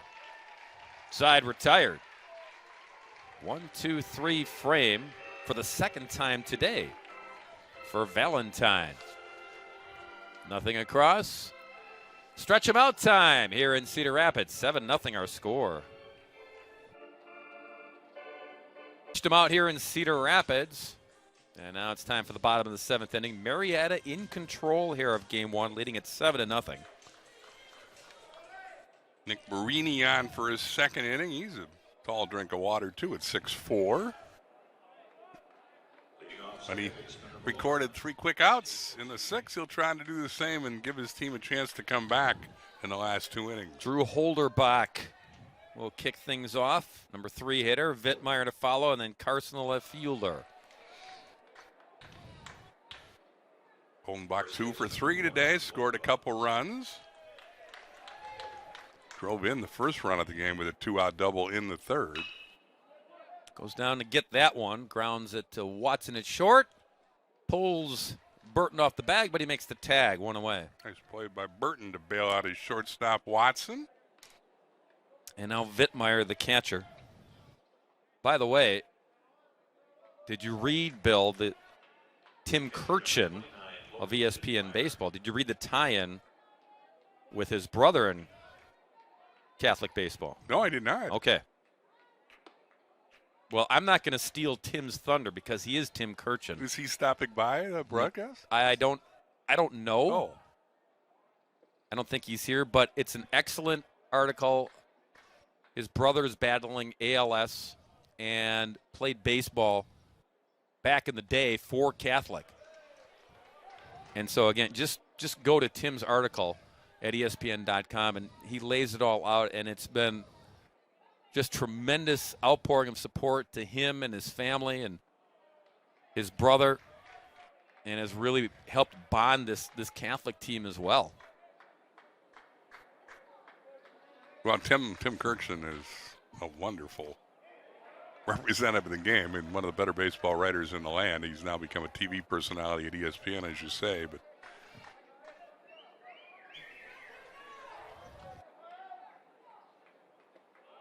astute observer of the game. He's covering the sport back. Oh, yeah. He's old like me because he's covering the Orioles when I was covering the Brewers back in the 80s. So, but Timmy's been around, and he's certainly he can write, but he knows the game. Yeah. So I encourage you, even if you're not a fan of Catholic, if you're just a baseball fan and just from a human being standpoint, the outpouring of support for Tim and his family and his brother, it's a tremendous article. Ball skips away. Throw down by Fisher is late. So Vittmeyer will get second base. I think that might actually go as a steal. He'd started, and the ball was in the dirt. Yeah. See if they reward him with a stolen base. But again, Coach Brewer keeps his pedal to the metal and wants to keep the pressure on the defense, and it's been a successful strategy today. No run rule here at the College World Series. We play the full 9 innings, and you can tack on as many runs as you want, and the lead can be balloon as big as you like. Well, the reason being you want to tax that pitching staff. You want the opponents to use as many pitchers as they have to get through 27 outs, and that means 5, 6 a game. That means they're going to have 5 or 6 tired arms for the next game. Mm-hmm. That's the reason there's no run rule. 2-1 to Carson. The best team wins with the most depth. And the best players.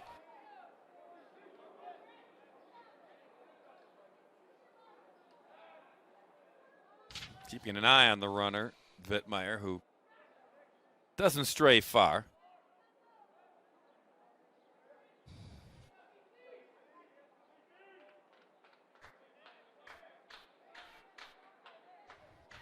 Two and 1 to Carson, who's 0 for 3 today.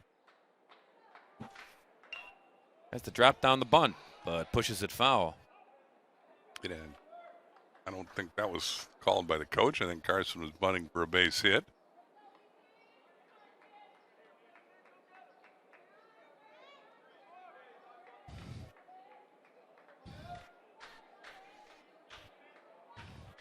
So a reset here. Another opportunity for Carson with 1 away, and an RBI opportunity at second base with Vittmeyer.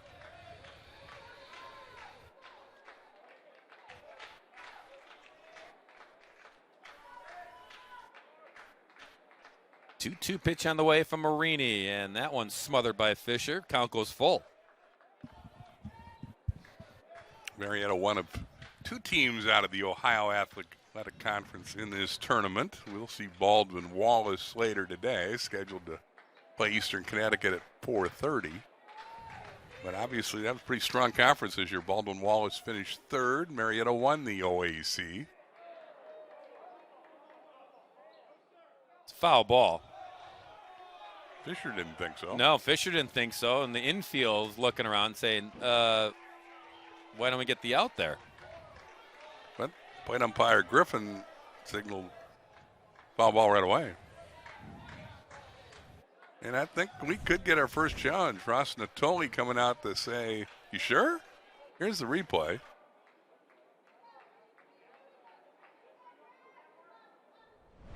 Well, again, usually the catcher knows. And he seemed very surprised that they deemed that a foul tip. Natoli out there discussing things with the plate umpire has not yet indicated we're going to challenge this. He's asking for help from the third base umpire, though. And what you saw there on the replay, that's really the only look we're told that we have and that the umpires would have. So Natoli does not challenge, and we play on. And the hitter will get another swing. Carson says, thank you very much. So a redo, 3-2, and it's ball 4. So Carson reaches, puts 2 aboard with 1 down for Castle, the center fielder. And it's 5 walks now handed out by Catholic pitchers.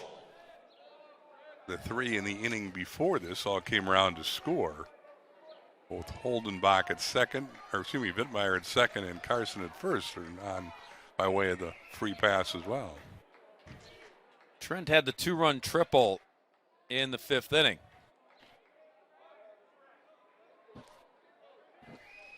That was the big blow to really open this game up. And then Boyd, who's on deck, brought him in with a single to follow. That's where we stand, 7-0 Marietta. A strike, 1-1.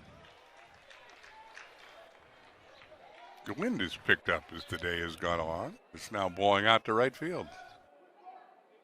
And it's maybe a factor in the late innings of this game.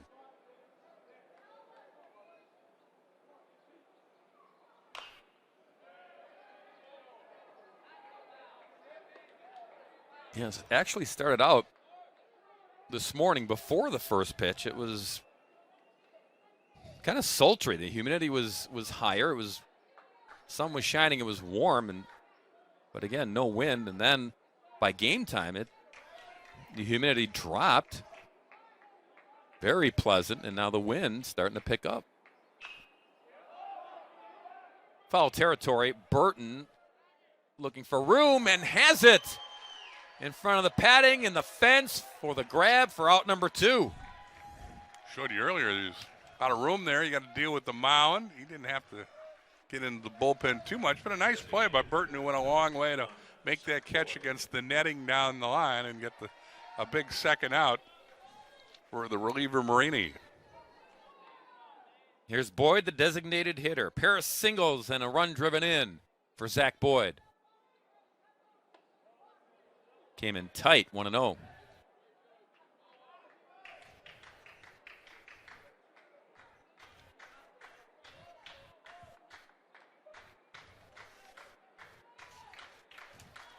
Boyd looking for a 2-out opportunity to extend this lead. Fights it off foul.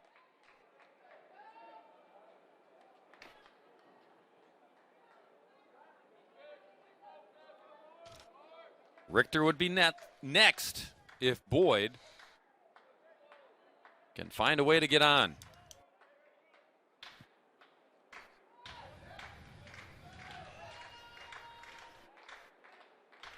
Marini sets 1-1 on the way. In the dirt again. Fisher there to smother it. And this is the opening game of 4 today. The winner in this Pool A contest would play in the winner's bracket tomorrow at 1:15 approximately. The loser would play an elimination game at 10 a.m. Central Time tomorrow. Nice pitch there. Tied up Boyd. 2-2.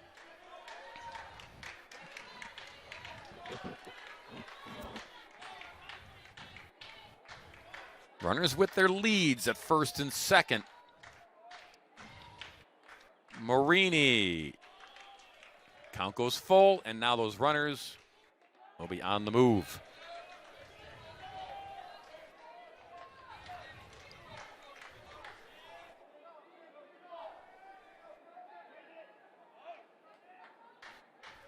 Boyd ready, Marini has the sign. Swing and a miss, big out there. Gets out of the jam unscathed as we go to the 8th inning here in Cedar Rapids. 7-0 Marietta over Catholic.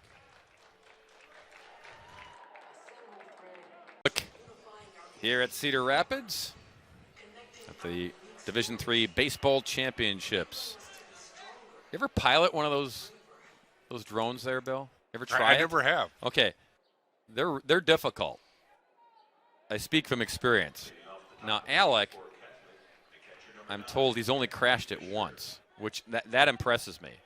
Because I assume I've maybe crashed it more than once. Yes, and I stay away now because it's like a video game. The FAA thanks you. Yeah. So our guy Alec. He's a master. He took.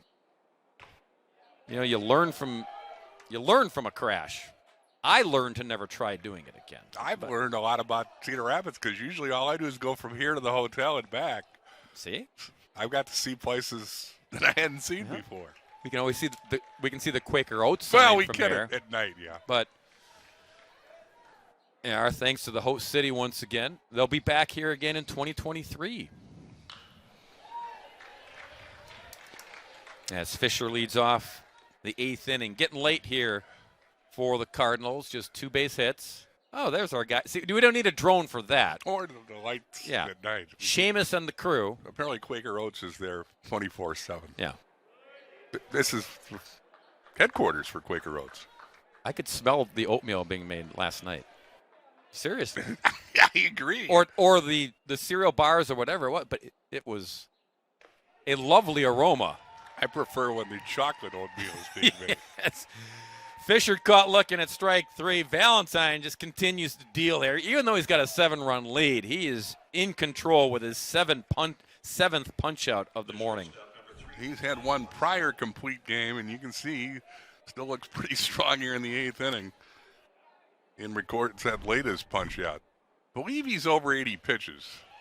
The pitch clock disappeared in the scoreboard to tell us this is the 2022 NCAA Division III Baseball Championship. We'll get you caught up as Tig Watson steps in. Double play ball and a strikeout on his scorecard, the number 9 hitter. Valentine trying to push through here and get that complete game because good for him, good for the team. You save all of those arms then if you get the CG. And there's a base hit. Watson goes the other way to just stroke it into right. Number 9 hitter collects only the 3rd hit of the day for Catholic. And back to the top of the order in Posey. Going Oppo.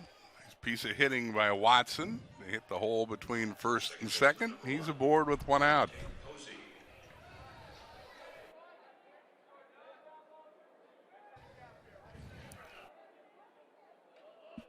Posey, the leadoff man, 0 for 3 so far this morning. This will be Valentine's 93rd pitch. There we go. And it's fouled off on the right field side.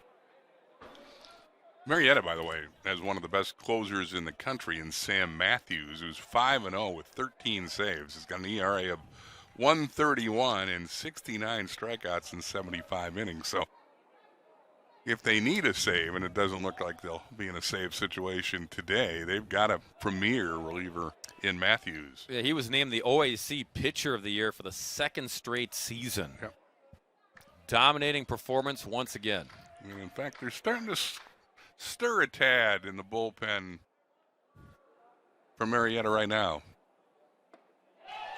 No throwing, but those stretching exercises you described earlier are occurring. That you and I don't do You're in the correct. booth. Right. Yeah. Good off-speed pitch there to Ponzi. Or Posey. I beg your pardon, Posey. Dante sitting 1-2. 2-2 now.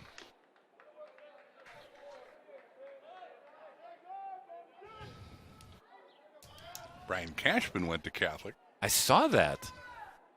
Yankees general manager? Yeah, he played 86 for Coach Natoli. There's strikeout number 8 by Valentine. Maybe he saw the stretching and said, no, you're not bringing anybody in. I want to finish what I started. 2 away. I'm sure he loved the complete game in the D3 College World Series, and he proves he's still got it by striking out Posey, who's now 0 for 4 as the leadoff hitter for Catholic today. 2 away. Here's Burton, the first baseman.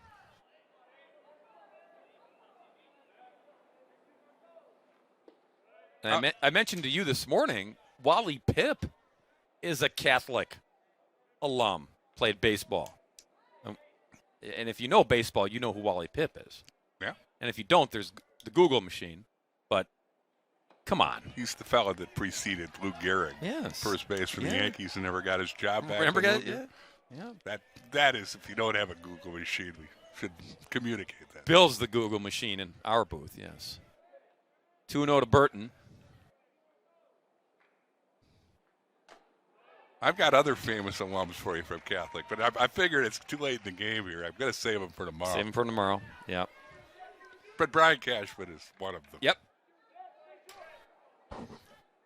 There's a lot of folks that, as this one is ripped to left, and it'll fall in front of Carson for a base hit. 2 aboard with 2 down. There's a lot of folks, though, that when you make it to this level for the first time in school history,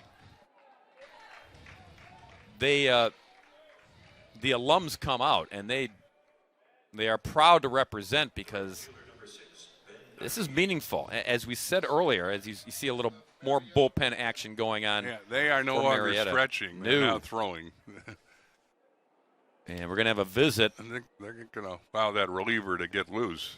101 pitches thrown by Valentine. And that is Sam Matthews, who's throwing in the Marietta bullpen. But again, when your program does something as special as this is, like Catholic, we documented earlier, like these guys, they don't want to just be observers. Now they're getting beat 7-0 here in the 8th inning, but they're proud of what they were able to accomplish and proud to get here and be that first team to break through. But they want to use this as a springboard. Catholic does, they want this to be the stepping stone to keep this program vibrant, and they want to make sure that this trip happens more than just this one time in 2022. Yeah, well, they got a chance to get some runs here that meet the order, coming up with 2 on and 2 out in the 8th against the tiring Valentine. As I mentioned, 101 pitches. And at the very least, try to get through this 8th inning. So if you do bring in another arm, they can come in fresh. Got to get out of here with 2 aboard and 2 down, and Nardi the batter. Lefty on lefty, strike 1 called.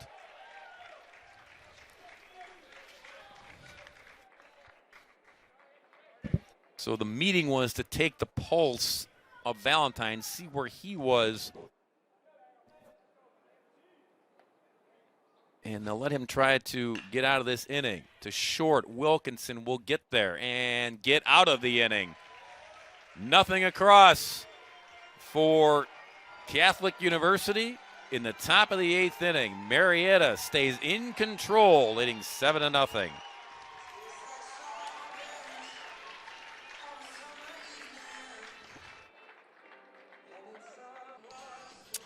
Bottom of the 8th inning here in Cedar Rapids, Marietta 7, Catholic University out of the Washington, D.C. area, 0.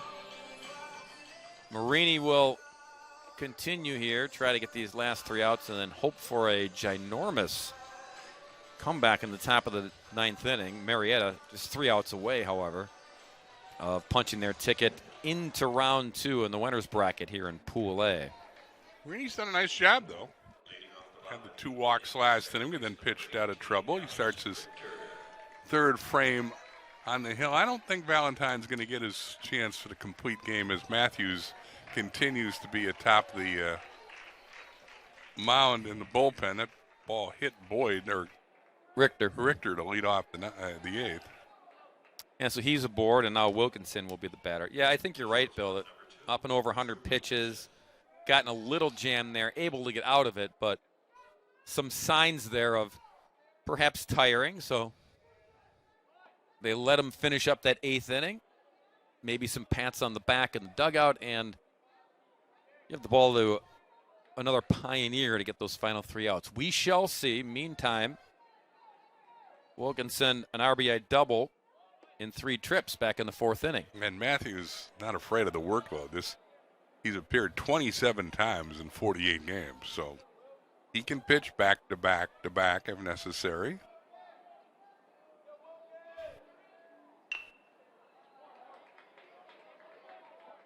Sacrifice here in the bottom of the 8th inning moves the runner over to second. And now top of the order in Turner Hill. Marietta's showing they can execute the fundamentals. And they've put a lot of bunts down today. That one being a sacrifice gets Richter into scoring position. They're looking to add on here in the 8th, even with a 7-run lead. There's Turner Hill, 5th AB of the day for him, which is now afternoon. We started at 10 a.m. Central Time. We're past the noon hour now.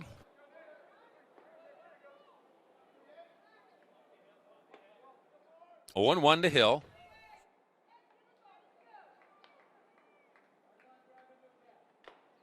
Ooh, nice bender there. 0-2.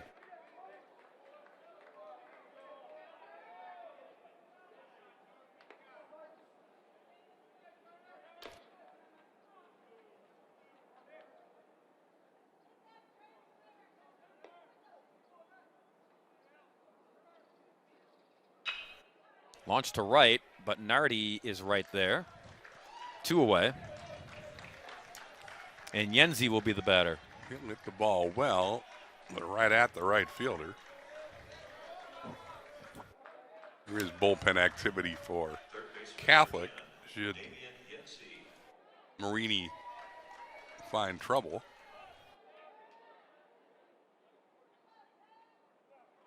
Yenzi has a walk in 4 trips. Stole a base, scored a run. This is the second time the hitters this inning have faced Marini.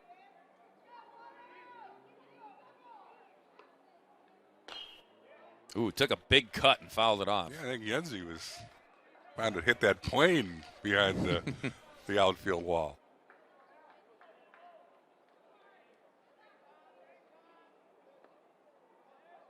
Marini ahead 0-2. The side arming Matthews throwing hard in the Marietta bullpen, so I think we'll see him in the 9th.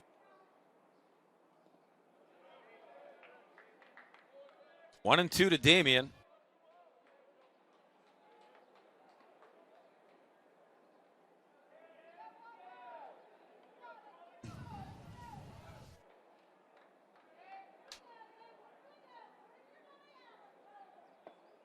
Make it 2-2.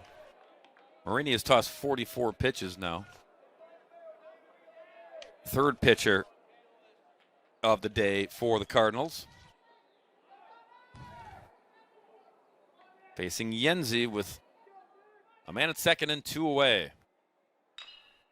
Chopper.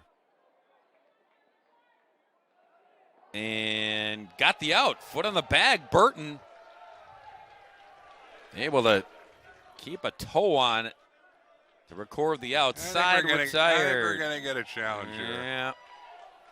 I don't think everybody agrees that Burton kept his toe on the bag. Oh, maybe not. Maybe not.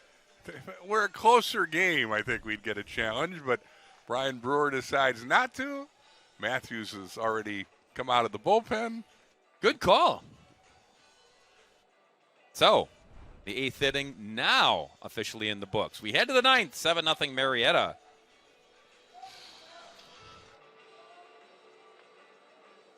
In Cedar Rapids, Catholic University down to its final 3 outs here in game 1, trailing by 7. And as promised, we saw him warming up hard, and now he will come in to get these last 3 outs. Sam Matthews, Bill. Sam Matthews is 5'10", 151 pounds out of Fairfield, Ohio. Again, 2-time pitcher of the year in the OAC, and, well, not surprisingly impressive numbers.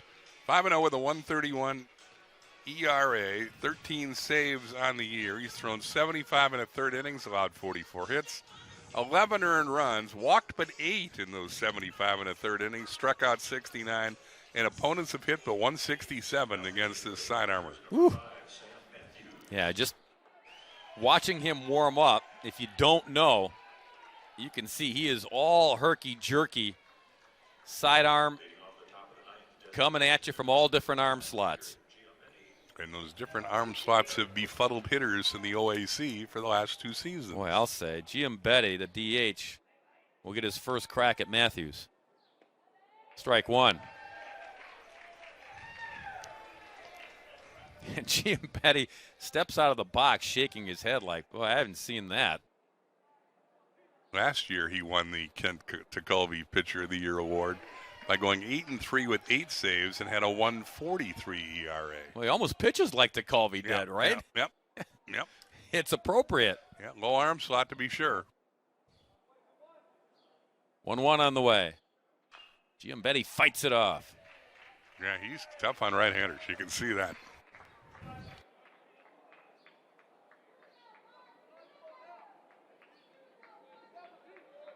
Yeah, from a right-hander's perspective, it looks like it's coming in on you, like it might hit you, and then the ball tails away, and if you don't time it right, it's impossible to catch up to. Didn't throw that hard, but yeah, it's funky as get out. Giambetti with a few defensive hacks.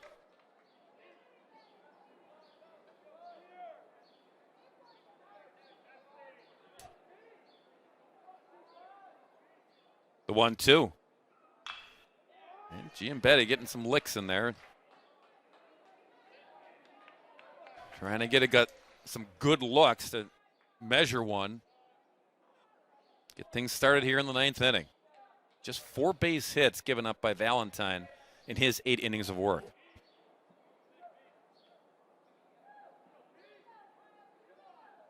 Matthews delivers. Got him.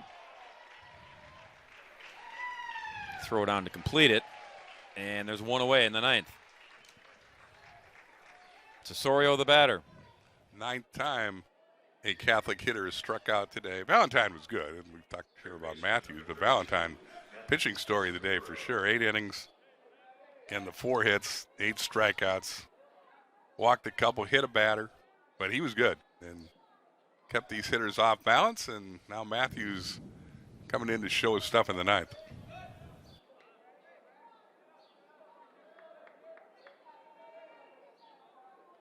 And certainly not a crisis situation for Matthews to pitch in, but as Bill mentioned, he's got a durable arm. And so, if anything, this gives number 5, gives him a feel for the situation, gets him, as long as it's not labored here in the 9th inning, but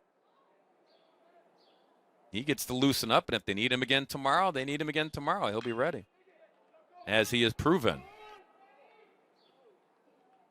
And that ball called foul. Well, they do what they can to get the ball to Matthews at the end of the game. I mean, he'll pitch 4 1/3 innings and come back. He's got the rubber arm, as they used to say. 1 inning's nothing to him.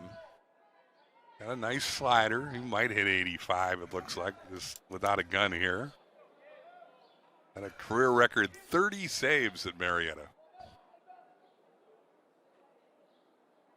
1-2 on the way, and missing. 2-2. Malave will be next.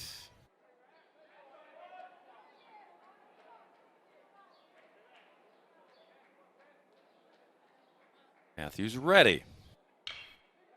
Punch to third. Yenzi is there. 2 away. And the Catholic Cardinals down to their final out. And Catholic came in averaging 8.6 runs a game, but as the old axiom goes, good pitching will beat good hitting anytime. And that has been the case today. Valentine was terrific.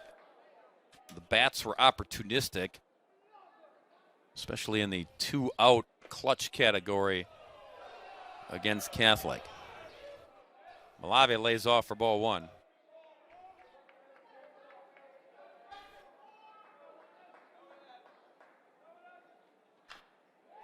That one chopped foul.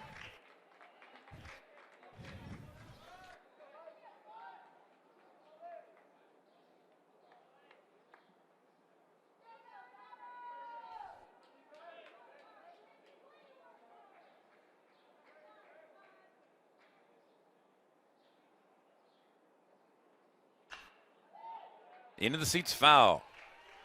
1-2. Matthews trying to close the door on the Marietta shutout here. Marietta trying to win their 9th straight game and move their record to 44-5 on the year. Pioneer fans into it. Not yet. 2-2. Mike Griffin said you're staying for another pitch. Mm-hmm. Catholic record would fall to 34-15 if they can't rally here miraculously. Count goes full. I think Matthews thought that might have been the game-ending pitch. Yeah, he wanted it. But still work to be done.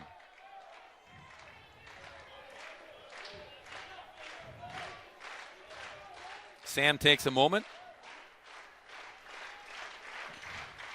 3-2 on the way, and it's hit the third. Yenzi again across the diamond. Side retired. Ball game complete.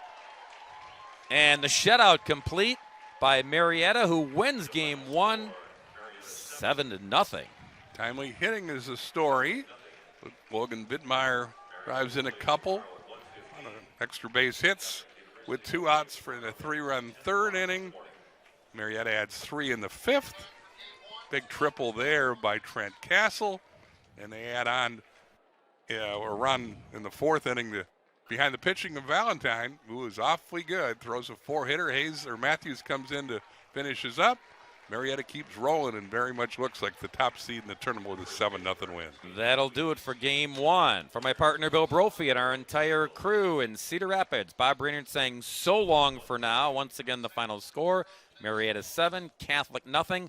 Up next at 1:15 Central Time, it's game two. Salisbury, the defending champs, taking on Wisconsin Stevens Point. We'll see you then.